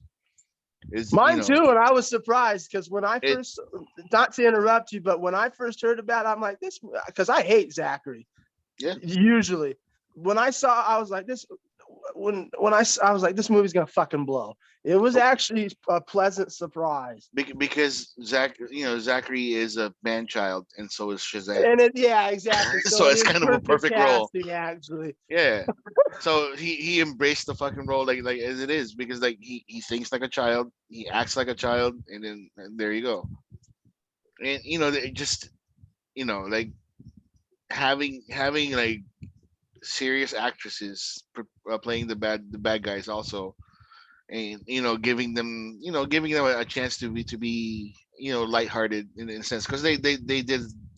It seems like they do have some kind of quips and all that stuff and banter with each other. It should be fun, and yeah, it's about family again. It's about the Foster family, so it's about him trying to get everybody together. And you get to see fucking Megan Good again. Oh, good God. No. Mm. She still looks good, not just for her age, but all the shit she's had to put up with in her personal life recently. So it'll be good. It's the most ironic thing is like she plays the youngest of the family, and she's like one of the oldest fucking. Yeah. She's even older than Zachary is. So it's like That's Mm. funny. God bless her. Oh, man. Yeah, she still Blah. looks good. But yeah, like everything looks good. Miss Marvel is actually Miss Marvel now, Yeah. right? Yep. It never changed. Not for this one they don't. Yeah, she plays the same character. So which is fine. That I don't know if you guys saw it in the trailer. Fucking Annabelle was in that pediatrician office. Did you Was see that? she? I didn't notice that. Yeah, because I think the director Yeah, it's he David directed Sandberg. Annabelle, right? Yes. Oh, the doll Annabelle. I didn't Yeah. see Annabelle's evil That ass. that scene where he says like I'm a pediatrician, and then he showed like the the little corner with like all the kids stuff. Oh, okay, yeah. Yeah, Yeah, so- Annabelle's sitting right there. David Well, F. which one? Sandberg. Huh? The one The that first- he directed, or the one that he Jesus. Because if it's the guy that did Annabelle Creation, I'm good. If it's the first Annabelle, It's no, it's the same guy that directed Shazam, the first one. David, it's the same director, Yeah, David F. Sandberg, Sandberg. also known as Pony Smasher on Instagram. Yeah. If you enjoy people trolling other people, well, follow him. He's amazing, dude. Follow him for a good time because he is hilarious. His Instagram posts, yeah. okay, so that no, you said Annabelle, that got me worried. He directed the good one. There's multiple Annabelle. Oh, okay. I That's where we. I just know about the doll. It wasn't. Yeah, it's David. Because if it was John R. Lauren, I would have been like, no, I can't go see it. No, he did Annabelle Creation, which was the best one in the series. Yep. So. Yeah. Well, that's a good Easter egg to know. Thank you for that, Kuya. Yeah, it's on Even though I fucking hate Annabelle, but Yeah, I mean, like Creation was good. No, it just creeped me out because I saw that I was like, what the fuck is that doll doing here? And I was like, hey, that's Annabelle. That's awesome. Well, he also is he is well known for being he is the director that has one of the greatest sequels of all time, because Annabelle, the first movie, is fucking horrid. Yeah. It's bad. It's worse than The Nun. And then he came in the sequel because he was the new director and he saved the series. Annabelle Creation is fucking creepy. Yeah. The first Annabelle is just fucking goofy. So, but yeah, Fury of the Gods, like like I like the Digimon, whatever his name is. Jamon Hansu. Yeah, Digimon. He's whatever. back. Digimon. Every time you say Digimon, I'm like, stupid. No, yeah. I like them better with the afro versus the dreadlocks that he has right now. Digimon. I don't know. The Rock told him, you're wearing that hairstyle for this movie. Yeah, boy. I don't know, because he would be looking at the Rock and like, who the fuck you think you are? That's right, because he is the wizard Shazam, and he gives Black Adam his powers. So I'm hoping that we see some kind of post-credit scene where they connect Black Adam with Shazam at the end of Shazam, Fury of the Gods, because we need to get that connected. Because they're banking on the fact that there's gonna be a fight between Black Adam and Superman, and Shazam is gonna be involved because Shazam plays a very important role in that fight. Because him and Superman, aka Clark Kent, are gonna have a big conversation on what it takes to be a hero, and that's when he clicked, and then it made sense. Because before, like he's still unsure of what he's gonna do, whatever. Because he thought heroes being like saving lives and all that bullshit, but it's not. If you hurt other people while you save a life, is it even worth it? Well, Superman will appear as a headless Superman once. I was gonna say, I can't wait for that headless cameo. Warner Brothers does not even know who Superman is, who's playing Superman. They don't give a shit. They don't know fuck all. That's what's pissing me off. And now I'm gonna start my fucking rant. Because guess what? While the Black Adam trailer was cool, Shazam Fear of the Gods was cool, we got 2 trailers. Oh, we've got Aquaman coming out next year. No, Amber Heard controversy. Let's not do that. Oh, we've got The Flash, but no Ezra Miller. But you know what? You could have brought Michael Keaton to fucking talk about The Flash with the director. You could have had a DC panel because oh yeah, that's right. Batgirl just fucking wrapped. Talk about that shit with Michael Keaton and Leslie Grace. Oh, that's right. Blue Beetle also just fucking wrapped. So I don't know. Bring Cobra Kai Kid with the director, and what's her name, who just got cast as the villain for Blue Beetle, Susan Sarandon. I don't know. You have all the. Oh, that's right. There's a Joker sequel coming out. Oh, maybe Lady Gaga might be playing Harley Quinn. Maybe you guys should have locked that down and I don't know, fucking bring Lady Gaga to Comic-Con and gotten everyone excited with Joaquin Phoenix and what's his name, Todd Phillips. Shit, I don't understand. They have all these movies coming up, and they didn't even give a good enough taste or tease. And yes, there was rumor that Henry Cavill was going. That was a long shot, and I wasn't as much as I would have been excited and overjoyed to see that happen. It was a long shot because the day before, a fan asked Jim Lee at Jim Lee's panel on Jim Lee's work on the original storyboards for Zack Snyder's Justice League storyboards. Jim Lee thought that those were only drawn on whiteboard, dry erase, and he thought those were long. The story sketches and the storyboards were long erased and gone. But Zack preserved them, and they were part of that gallery last year at the AT&T Warner's Discovery in Texas, in Houston.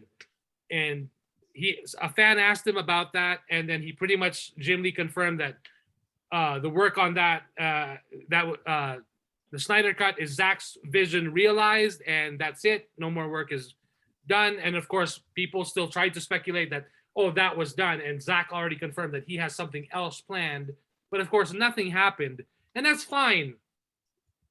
The Snyder and there's actually a big fracture between Snyder and Warner Brothers itself, because Walter Hamada is still there, and let's tell it like it is. This shit started with BVS when they cut down his cut to 30 minutes, and they started reacting to the polarizing. Oh, people love it, but there's people that hate it, and it only made 800 million when it should have made $1 billion. Oh, that's where it all started.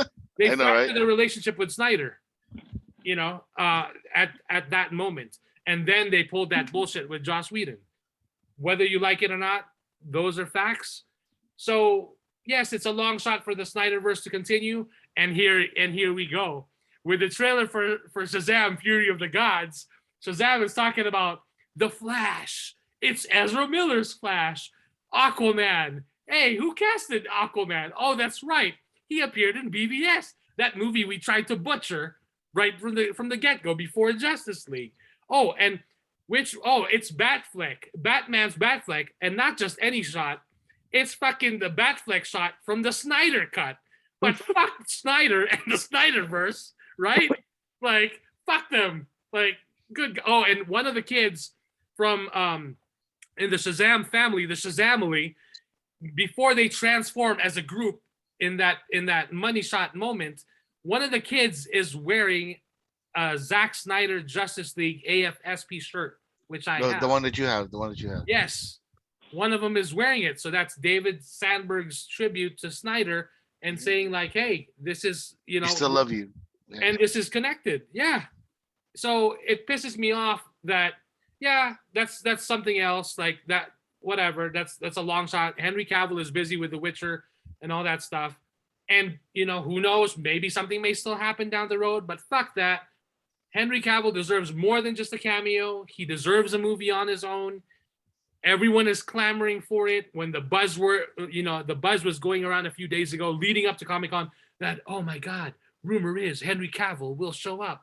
The Rock will introduce him. All that shit. I was hanging on to it with a grain of salt because, it's a long shot. It really is. But again, he deserves more than just a cameo, more than just a fight. The movie can't just be a whole fucking fight sequence because, you know, I mean, I mean, Man of Steel, the end of Man of Steel was so much destruction. Oh my God. But now people want Black Adam and Superman to go fucking at it. no, but for a whole movie. they can fight in the Grand Canyon where there's no people. Yeah, let's fight. Or Dragon Ball Z style. Yeah, Dragon Ball Z style, you know. they're going to fight at a In the screening of desert or something, you know. They're going to fight at a screening of the Eternals where there's nobody. Oh wow. Wow. Shots fired. Well, I mean, there was people at the beginning, but then people were like, eh. So, you know, what pisses me off is that Marvel is playing for the champion. They've been playing for the championships. DC, Warner Brothers, on the other hand, is just sitting on the sidelines with their two cheerleaders, you know, and not to take away anything from Black Adam and Shazam.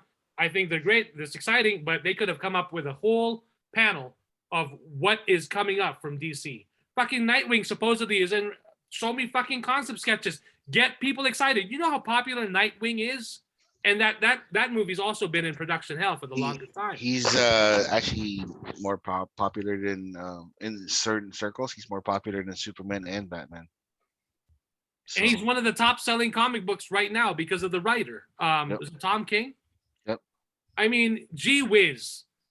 Batman, you know, only trained this kid, this little Robin, diddled him. We gotta say it before Quia does. You know?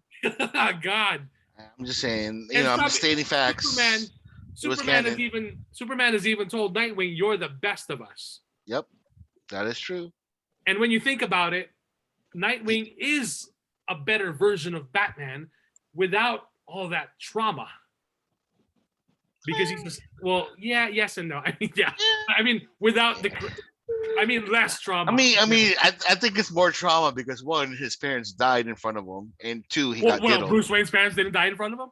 No, yeah, but he didn't get he got diddled by Batman. So that's fucking, yeah. Your conspiracy of, you know. I'm just saying, like, you know, Here comes Alex Jones. Sleeping in the same bed together in canon comics is a little sketch. You know what I'm saying? I'm just saying. When was that issue? How many years ago was that? That was in the 1930s and 40s, which is still canon. Right. You know? 30s and 40s. We don't. Which is still canon. I mean, it's not canon. There's the golden age and the silver age, right? Oh yeah, so it's still canon. The modern age. Oh yeah. That shit's no longer canon. Oh, it's canon. It's very canon. Anything in the comic books is canon, isn't it? Not in the current story. Okay. All right. Okay. Cool. I mean, it's in the character's legacy, sure, if you really want to go with that. So the legacy of, you know, getting diddled is still there. Oh God. But it's all right. I do have a question for you, Mike. Yeah. Is there a DC fandom coming up soon? I am not sure. Okay. The reason I'm asking is just hear me out. I'm not trying to be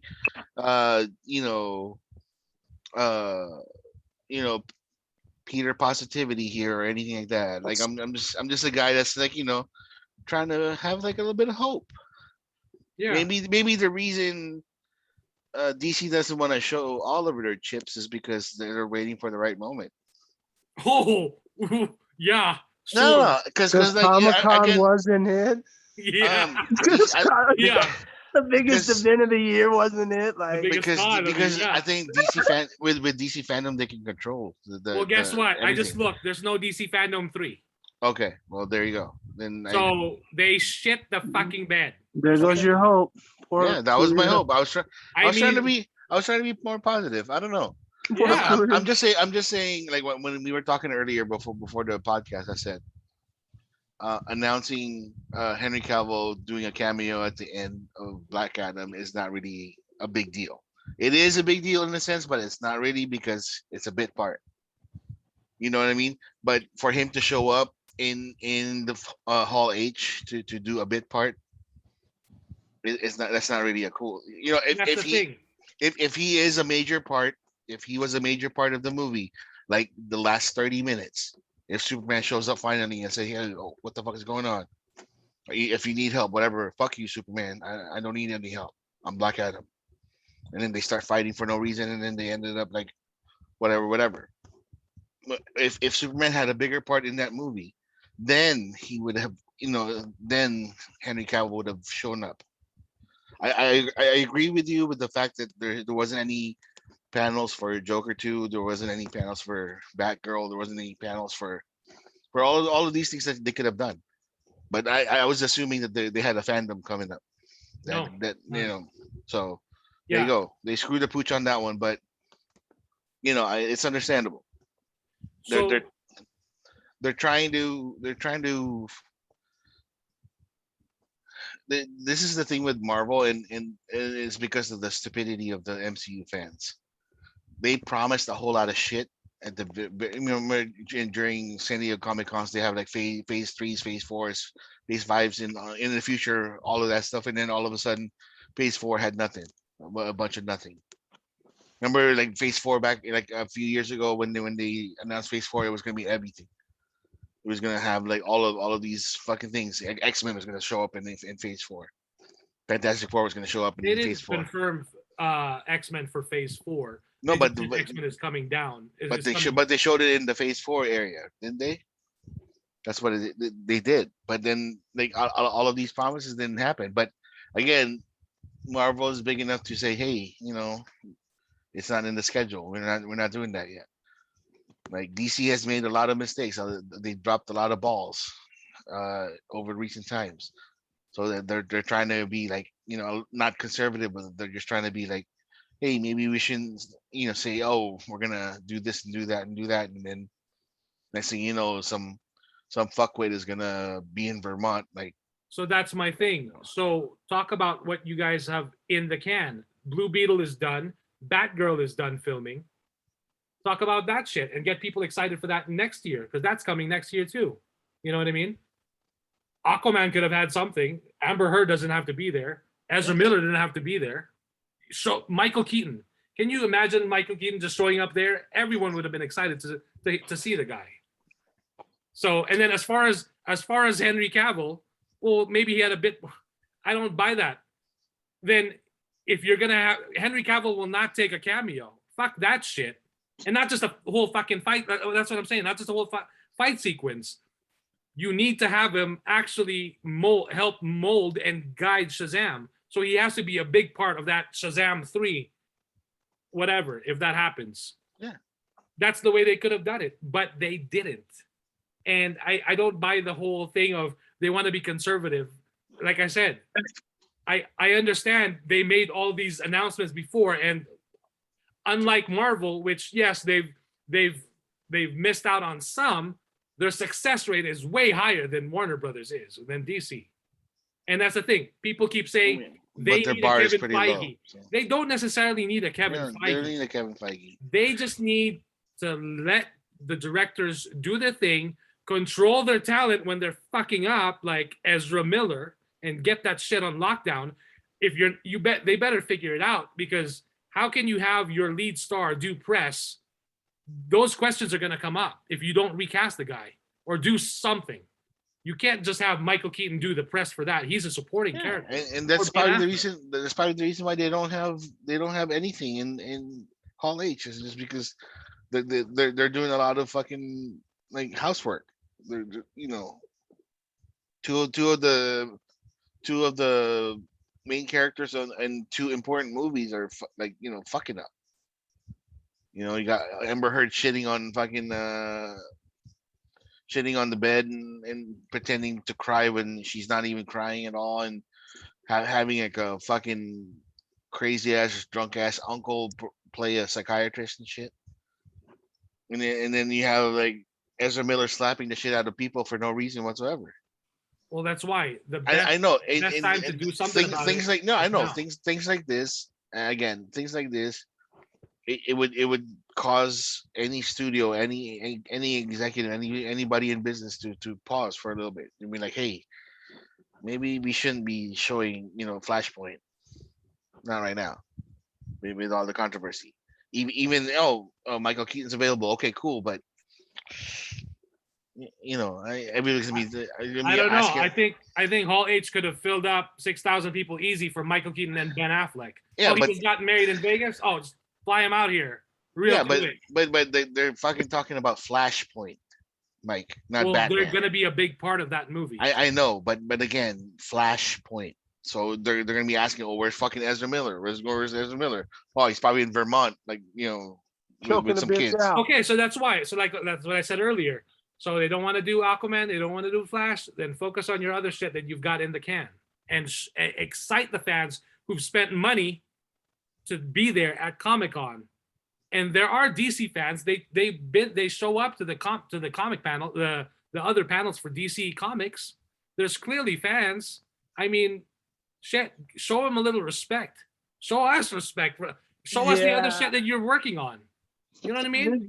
I didn't understand this decision either. Like you did Black Adam and Shazam, and you announced what ended up being reviewed as a shitty Green Lantern animated film. Like you're disrespectful. You know you've got something there. Like you said, you got Batgirl in the can. You couldn't have taken a little bit of time to get any panel ready. Like really, you're doing not even the very bare minimum now. Yeah. Or now that you mentioned it, should we Green Lantern? What's happening with that series?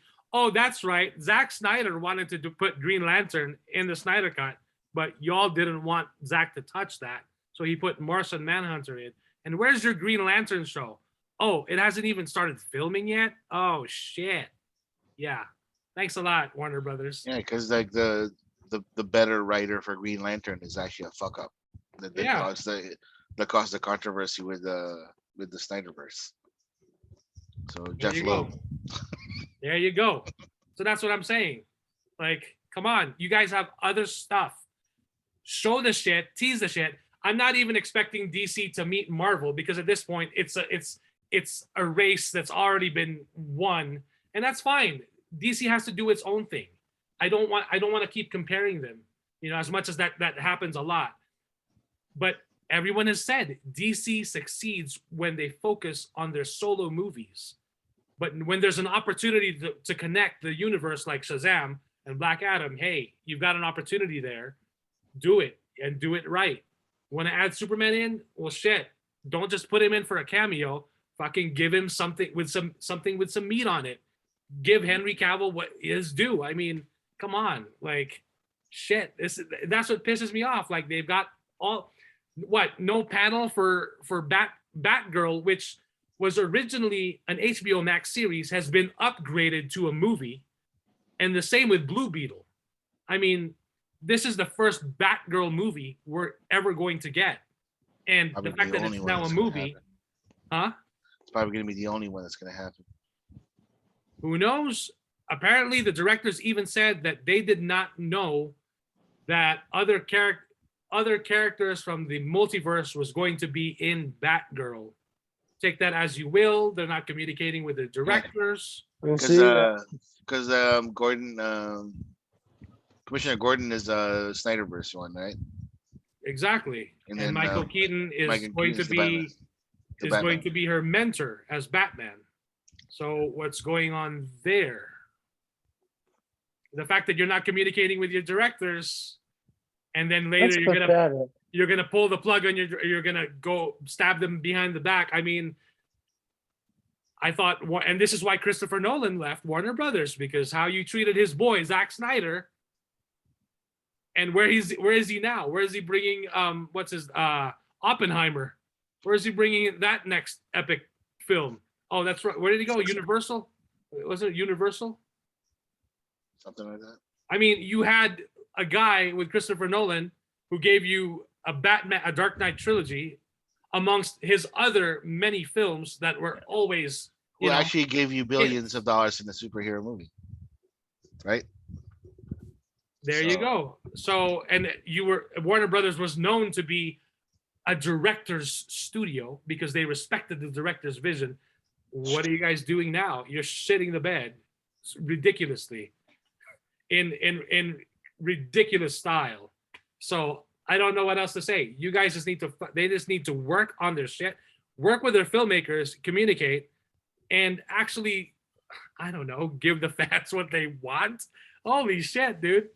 Marvel, Disney is what you can say whatever you want. They are giving them what the fans want to see. They gave them, we got Jim as Jim from The Office as Mr. Fantastic. And he may not be the Mr. Fantastic for F4, but hey, we got him. They listened to the internet at some point. I mean, I'm not saying listen to everything. Of course, that's not the best idea. But the fact that they're giving nods and tipping the hat to fans as far as those things, I mean, come on. You're gonna make money either way. And you keep saying the Snyderverse will not continue, and yet you use these Snyderverse characters. I would just prefer you start over, introduce us to these new characters. No, Mike. Here's something. I don't know. This is just like my thoughts. You know, my thoughts are always far fetched, anyways.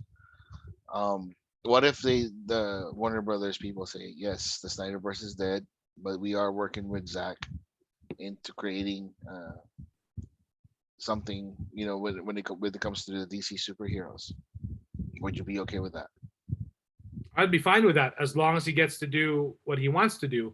Okay. But he would probably say no because he would want to continue his story, and the same thing would happen. The fans would want him to finish that story. I mean, they can continue on with like at least one more movie, and I think they can do a 3-hour movie completing the story of the Snyderverse. You know what I mean? But then like at that point they can just move on to whatever. Yeah, and that's fine. And that's the thing. Because I can see Justice League Doomsday. That's the name of the movie. Would be good, right? And you know, at the first part of the movie, Doomsday kills everybody. It's nightmare scene, etc., and then they figure out a way, you know, the rest of the way. Um, the guy, the reason I'm thinking this thing is because of the fact that again, the CEO, the new guy of Discovery, the Discovery guy, he loves, you know, Superman. He loves Superman. He loves superhero movies. He says he's a fan. He says that there was like some things that were done incorrectly and could have been corrected, but it didn't go that way. So he wants to make things right. But you know, in my thinking, he's like, for him to make things right, everything has to be lined up in a certain way. If Hamada's still there, then that's gonna be that's gonna be a big issue. So maybe they're just waiting for Hamada to be gone, because like maybe, you know, at the end of the year Hamada's contract is up and they're not gonna sign him, so he's out. Maybe that's the reason why everything is like delayed for whatever reason. I don't know. I'm still hopeful that, you know, we like, you know, we as DC fans, like we'll get the stuff that we want. We would still want a Superman movie. We would want a team up. You would want a solo Nightwing movie. That would be cool. I don't give two shits about DC. You know, the Justice League Dark. I don't care. I could care less. It doesn't matter to me. If they want to do that, fine. If they want to create, you know, if they want to create the monster verse like they did before with the Mummy, that's fine. They can do whatever the fuck they want to do. I'm just like thinking again, everything for the guy to make moves for the, you know, everything has to line up in a certain way. That's just my personal thoughts on it. Right. I'm hopeful. Again, I'm hopeful that everything goes right, because, you know, you're right. The fans deserve it. The fans that are loyal, fiercely loyal to DC, they deserve everything that they can. And I think Warner Brother, or the, you know, the Discovery people are hearing that. They, you know, when you heard about their reaction to the bots, right? They said it was, you know, it wasn't anything. Right. Because they said, like, you know, the Rolling Stone article was like, who gives a shit? we made a lot of money because of Zack Snyder's Justice League, so like it doesn't fucking matter if bots made it or not. Well, 13% supposedly were fake accounts, so that still leaves 87% Yeah. were legit accounts who were posting and tweeting and talking about the Yeah. Snyderverse, the Snyder Cut. So And I'm and, and there's fake accounts with anything anyway. it could Rolling Stone, it could just be regular burners. Like, people can create like multiple like Twitter accounts and just say restore the Snyderverse. right? Rolling Stone, their Twitter account also has fake account followers. Yeah. So it's just the thing that exists. Some people even said that, oh, you mean to tell me bots gave us that movie? Awesome. And people were posting that they're real people with real accounts on Twitter because by posting their selfies with Snyderverse gear with their shirts. Oh, and we happen to raise over $400,000 for the American Foundation for Suicide Prevention. So take that as you will, whether bots help that or not. There's still a movement and people, and that's still $400,000. exactly, that are helping So- people, avoid taking their own lives and helping a great cause. Yeah, that's why I'm still hopeful in a sense. Like, again, I I don't. There's no clear cut way, or there's no clear cut answer to fucking solve or cure this thing that's happening with DC and with Warner Brothers. The easiest answer is like give us a fucking Man of Steel movie, right? And everything will be be forgiven. and like you Everything will said- be forgiven, right? Like you said, David Zaslav is now the new head, and I don't give a shit whether Walter Hamada's contract ends in a year, end of the year. Fucking fire him if you're the big boss. Take that shit out, take the trash out, and let someone in to actually do the work and get shit done and actually, I don't know, compete in a sense and give something not necessarily the same, but something different and something that will excite the fans of this particular universe. I mean, next year will be 10 years since we got Man of Steel. So, and Fuck what it. is Fuck what the is contract. Do what they do in professional wrestling. It's a little skeevy. It's a little sketchy, but you still get everybody gets their way. Freeze him out. Freeze him the fuck out. Get him out of executive power to where he makes decisions because you're the boss. You control everything, HasLab. If you're the boss, you freeze him out, you shut him down, you give him the rest of his money in his contract, but he has no power whatsoever to make any decisions. He's out. You give him his fucking box and give him Das Boot out the door. Tell him, go home, finish your 6 months at home. You're getting paid for it. Don't come back on the premises. We don't need you. That's simple. Yeah.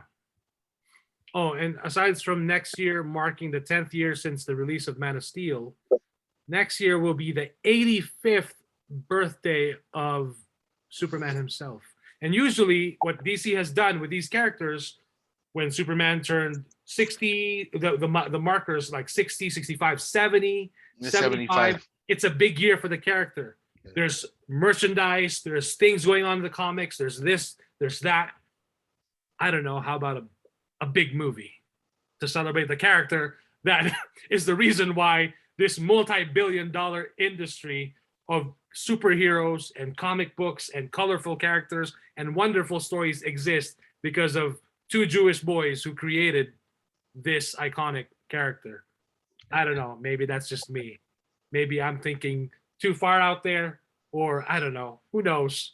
And while you're getting off your asses making that movie, get us a game out there too. Yeah, that too. How about Gotcha. that? An open world Superman game. Yeah, Holy shit. that's how you celebrate With all the an 80th powers. birthday. Right? With all the powers already. Why not? There's no need to level up because you're fucking Superman. You don't need to level up. Yeah. Exactly. Why? The only Why? time you level up is you fly into the sun and then fucking like wait like a couple of minutes and then come back. Then you're stronger. That's the only reason. I'd Other than like that, you're fine. I'd like a Superman versus Goku game. Oh, a fucking movie. But it only lasts like 5 minutes. It's because gonna last Superman 5 wins. seconds. You know that, right? Superman Superman's gonna wins. destroy him. Superman wins and Goku dies. A terrible death. I love Goku. Want to be clear, but let's stop this bullshit of Goku can defeat Superman. Where does Goku's power come from? I'm trying to. It's not From it's his mom. He's just powerful, right? From his Pretty mom. much. Well, now people, because Because the argument is made now because Goku has ascended to God level. And And even they hold on, and they say that argument is comparable enough that when he reaches God tier level, he can not only go toe to toe with Superman, but he can fuck Superman shit up. I don't buy it because Superman's become a god too in the comic books at one time or another too. So if Yeah. we throw that portion in, Goku's fucked. technically he's still a god. I understand that, No, but no. you know Technically, what I'm Superman. Yeah, talking yeah, yeah. about. It being blatantly said. There's a reason he's called Superman, Ubermensch, is because he is limitless. And it's been said like he's a god among men Like, instantly. He doesn't like need to level up. the thing about like the comparison, and this is just a simple argument with me. Like Goku, in order to be stronger, has to reach a certain limit, and then he fucking fails or whatever, and then he has to break that limit. And how long Whereas, would it take him? The whereas, only no, no, reason no, why people and the even thing is, argue it is because they're both not human beings. and then Goku is technically not a human being, even though people love to say that he's human. No, he's no, not. he's saying he's like He's a like fucking space ape. He's yeah, a fucking space ape. Goku Let's has not. Goku has his limits, and he when he reaches that limit, then he breaks through that limit. The Not if he the has a the, bag of the, sensu beans. the biggest difference is Superman doesn't have a limit. He's limitless. The only reason that he's perceived as has limits is because he controls himself. Right. Remember that that one scene in fucking in the Justice League animation or animated when he first fucking had that throwdown with what's his name, Doomsday, with not Dooms is it Doomsday? Yeah, no, um not Doomsday. Just Dark Side. I'm The gonna first, say dark side. yeah, like the first time he went toe to toe with Dark Side, right? He says like now this is a perfect because all of the citizens in Metropolis was fucking gone. Like they saved them, and this is what Superman said. This is one of the few opportunities that I can cut loose because like every time I hang around with everybody in on Earth, I walk on eggshells because I'm afraid something will get broken. But you can take these punches, big boy. Now can you? So at that point, fucking like he started stomping the shit out of Darkseid like nobody's business because he's limitless.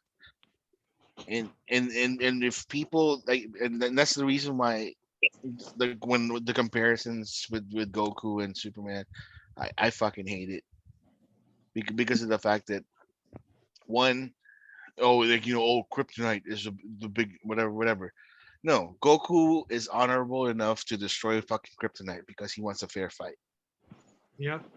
That's what Goku Yeah, is. that's one problem with him. He's stupid it's to his detriment because he wants honor so much. Yeah.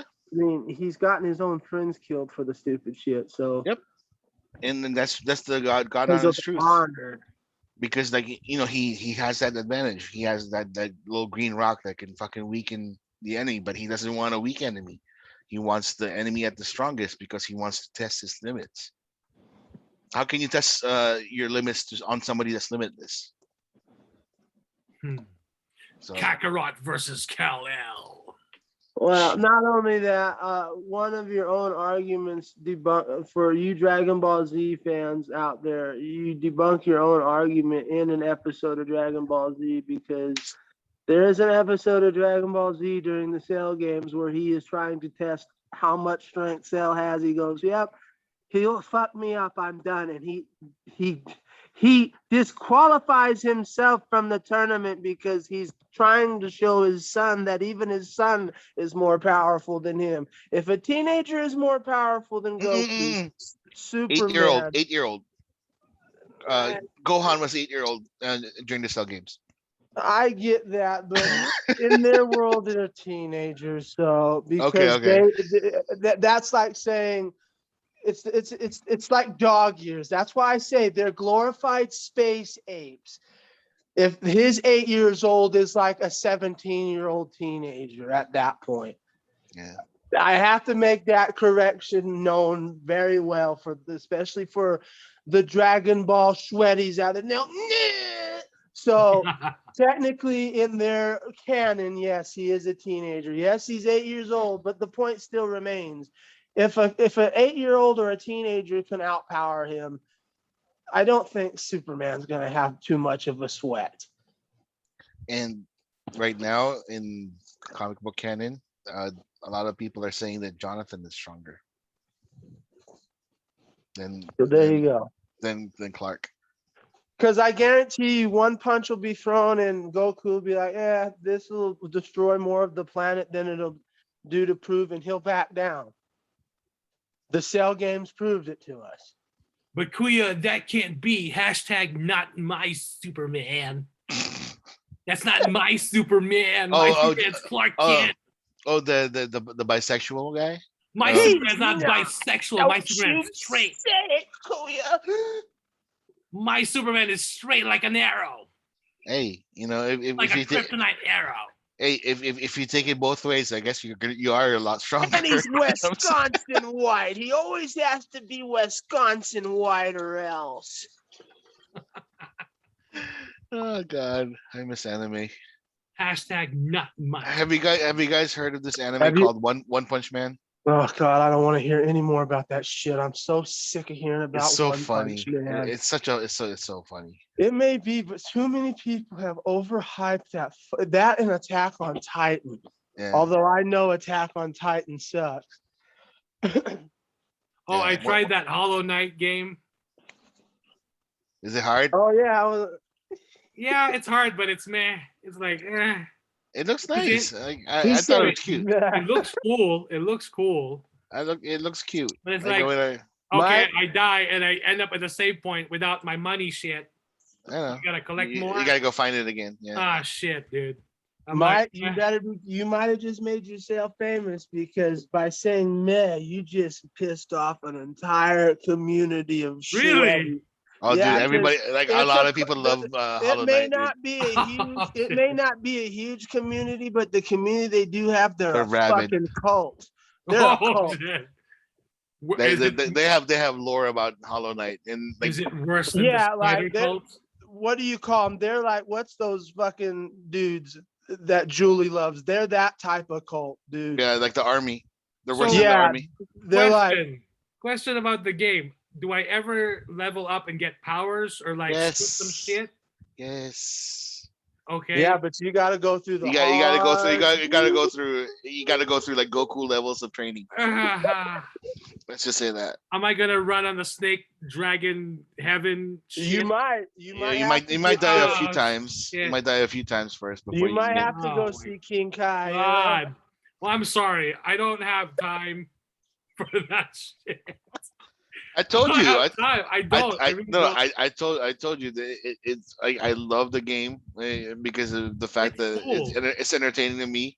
Yeah. I like the little stories that they have, but it's the fucking the level of concentration that you need to have, the level of things that you have to do is ridiculous. That's why when he was recommending it to you, I'm like, don't recommend that to him, because you got kids. The level of commitment it will take to actually get into a good portion of the game and enjoy it, you'd have to neglect your kids. So, I'm telling the truth. Like it's crazy. Games are ridiculous. The time you have to put into them, and that's one of them. That's why I say they're a fucking cult. It's crazy. It looks cool. I dig the aesthetics and the look, and the music and the lore. That's pretty cool. But man, I just don't have time to Which level are you on? I think it's the first. It's still the first. So I'm not that far. Jesus. Okay. Well, I only played it once. So okay. I haven't been like, oh my God, I gotta play hours on this. You know what I bought on because there was like a summer sale. What I bought on the PS or for the PS4, Mm-hmm. Ollie World. It's this like skating game. It's a side scroller, and basically you just it's like you just finish. You complete a level or whatever.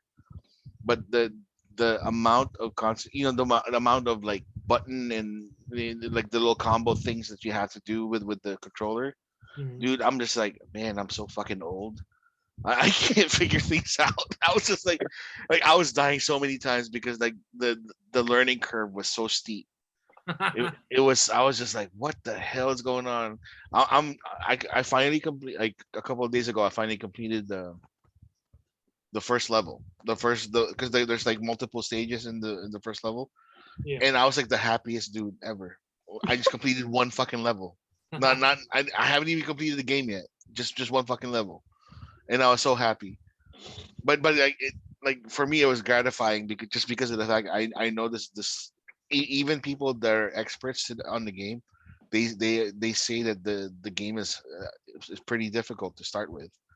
But once you get everything going, like once you figure out like certain the moves and everything like that, it'll be a lot easier for you. And then most points win. That's usually the key to the game is the more points you accumulate with combos and stuff like that. So Some it's of a those games can be from software hard, like Dark Souls and shit like that. Because uh-huh. I can't remember what it is. I think it's Bloodstained Curse of that game. It's like your typical Metroidvania game. It is fucking difficult. It's rage inducing. Pinhead. Remember that game back in the day called Zone of the Enders? Yes, Yeah, I love that game, but I hate that game at the same time. I know. So I have the same relationship with it because that game can really piss you the fuck off. Yeah, and especially when like the part that doesn't have a save point, and that's when you die the most. Yeah, You have to start from the beginning. Oh man, see, they should make a movie out of Zone of the Enders. I think that would be interesting. I would want them to, but they'll probably fuck it up. That's true. How about You'd that? say, How about that? Oh, go ahead. no, I would say you'd say, how could they do that? But how could you fuck up Resident Evil, huh? That is true. That is true. By the way, that Dungeons and Dragons movie looks fun. Oh god. I thought it looks fun. It- And I think it's Chris Pine. Chris Pine in that cast. I'm I excited. think it looks like a big budget sci-fi wait. original pictures movie, but When you guys talk about like The Rock having like the Rock movie and all that stuff, all I saw there was like Chris Pine being goofy. That's all I saw, and then Michelle Rodriguez being Michelle Rodriguez. So- yeah, that. I'm actually surprised that I know some of the Dungeons and Dragons things, not because of Stranger Things, but because of Funko Did you play Pop. that before? No, I never got to play it yet. I'd Uh, like to. I'd like to try it out. It's because of Funko Pops I'm familiar with the gelatinous cube because they made a Funko Pop of the gelatinous cube. When I saw it, I was like, "Hey, there's that Jello." And Vecna is actual. Well, that's because of Stranger Things. But there is a pop of Vecna from Dungeons and Dragons, and I'm like, "Hey." I'm a chaotic neutral monk, Yeah. so go figure. Cool. What did you guys think of that John Wick 4 teaser? Holy John shit. Wick, dude. Am I seeing this right? Am I seeing John Wick and Johnny Yen. Hitman blocking bullets with a sword? Or are they just No. dodging? That like I think they're doing the little. They're blocking with their bulletproof thingy. Okay, because at first when I saw the trailer first, I thought they were blocking the bullets with a sword, and I thought that was like fucking badass. Oh, and Kevlar Fu. what's his name is also there. Oh god, Scorpion. But his name.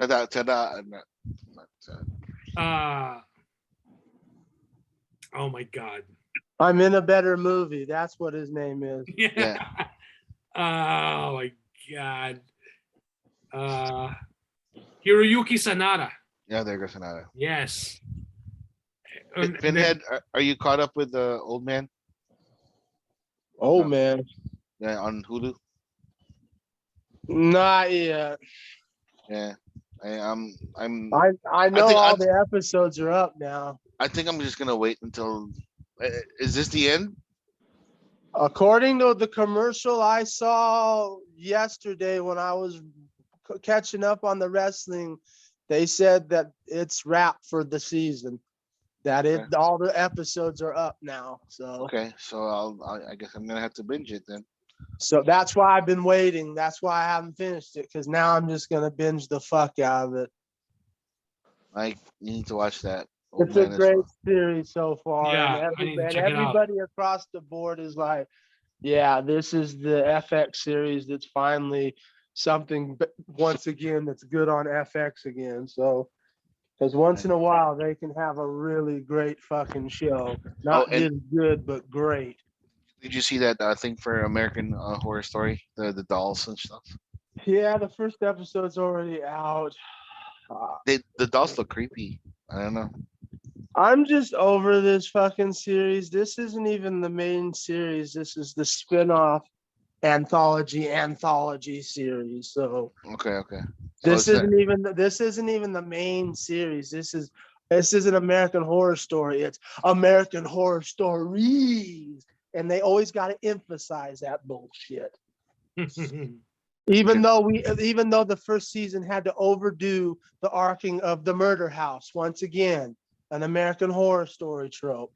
So I'm gonna watch it tonight after this is over, but I'm not looking forward to it because last season was fucking garbage. Well, with that said, we're pretty much done. Yeah. So thank you guys for listening or watching. We'd love to hear from you. Let us know. Leave a voice message. Let us know what you guys thought of San Diego Comic-Con. Was there something that we missed that you wanted us to particularly discuss? But we just mostly covered, of course, the big stuff that we primarily talk about on this show. Tell us your thoughts about Resident Evil. We'd love to hear it. There you go. Yeah, Please, if anyone loves it, let Pinhead know how much Please you love it. do. Please do. Would you rather? If there is anyone there. We can play a Would you rather? Would you rather save the people that wrote that shit on Netflix? The Resident Evil on Netflix, or would you rather save Matt Ramos? So I'll probably go with Ramos. I'd fucking save the people from Netflix, man. Speaking of the guy is hyping up shit, conspiracies. Like for no reason whatsoever. Cavill is still coming when there is none. Unlike he's doing the same thing that he did with No Way Home, but with No Way Home at least there was a leaked screenshot picture of Andrew Garfield on the set, but here there's nothing. So what is he just crying for clicks? Like yeah, pretty much. He's He's clickbaiting people. Yeah. That sounds worse than that Soups douchebag. Well, He is Soups. That's it. That is Soups. Oh, that is the guy? Because I don't know who Matt this Ramos. guy is. Like everybody keeps talking about him, and every time I hear about him, I just want to see his head run through the wall. And he says, and Superman is the reason why. That's why his name is Soups. Is Superman. I'm like, you're doing a disservice to Superman if that's the case. I hear you say that. Seeing his very extensive comic book collection. I know he is a subject matter expert now. So yeah, nothing but respect. I think my comic book collection's bigger than that, and I've been out for years. Like that. Like, that's it, bro. That's it. Oh, and then I kind of zoomed in to all the shit that he bought. He bought the greatest hits. Like he probably fucking Googled it. Greatest comic books. Civil War in there. The first one. The greatest comic book whatever stories or whatever. So like on the very top, he had like all the, like Civil War, fucking Avengers versus X-Men. Yeah. All that other bullshit. The death and return of Superman. Gotta get that in there. He didn't even have that shit. No, he didn't. He didn't have that one. So. I'm like, and you're a Superman fan? I know, man. And then you say you want Henry Cavill. He didn't get this one in there either. He didn't get this one in there. This is the entire arc of the Age of Apocalypse. Did you get that one in there? I don't think so. No, I didn't see that shit. Oh, Pinhead! Like you almost got me a boner there. Like let me see that again. Let me see that again. Look Oh at that man, thickness. look at It that, is. It's bigger than the Holy Bible, man. Fat book. I had to take. dude. I had to. The artwork's good, but I had to take it off. This is the original cover sleeve. Dude, some of my favorite characters are part of that universe. I love it because this is where you really, in my opinion, and I'm sure he's had others, but this is where you really get to see Magneto shine as a badass. Not only that, I've learned a lot about Cable I never really knew before, ever. So, Oh, you mean Nate Gray? yeah, Nate Summers. yeah. He's yeah, he's the Nathan Gray in Marvel Comics now. He is pretty much Jesus Christ. He can do Oh, there you whatever. go. What? They commercialized Jesus Christ?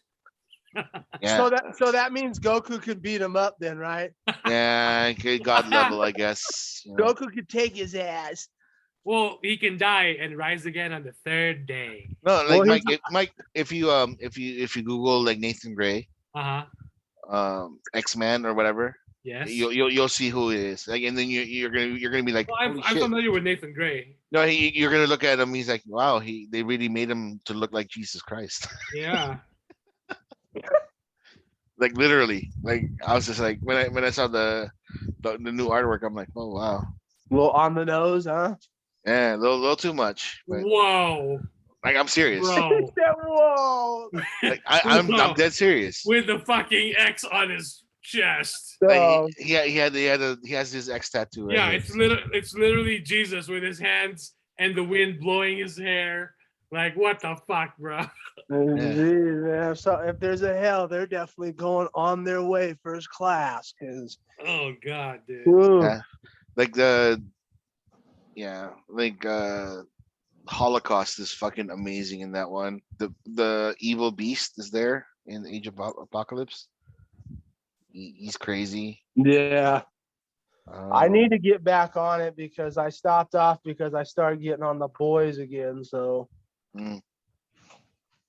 but I need to finish the Age of Apocalypse because there's a lot of stuff I didn't get to read that I really want to enjoy. Oh, also Pinhead. I saw that video they showed me about the guy that says that the show is better than the comics. For the Yeah. boys. Yeah, he's an idiot. I figured you like his take, you know. He was explaining things that is not even part of the explanation. I'm like, what the fuck are you talking about? Well, he also was talking about how he was like he thinks he's so clever and he's full of himself. I'm like, I don't think you understood what he was trying to write when he was writing The Boys or any of his other stories, because he wasn't just attacking that story. He was like talking about how he's had some of the worst runs on other comic books. I'm like, did you even really read or pay attention to what he was writing about? So it was more of a hit piece on Ennis than it was about The Boys, to be honest, if I were to be honest about it. I don't know. So some of Because these he people are made no fucking he nuts. made no apologies that he didn't like Ennis. So Yeah. Well, alrighty. That's the show. Thank you guys Yep. for listening. Thank you for watching. Bye bye, guys. See you all next time.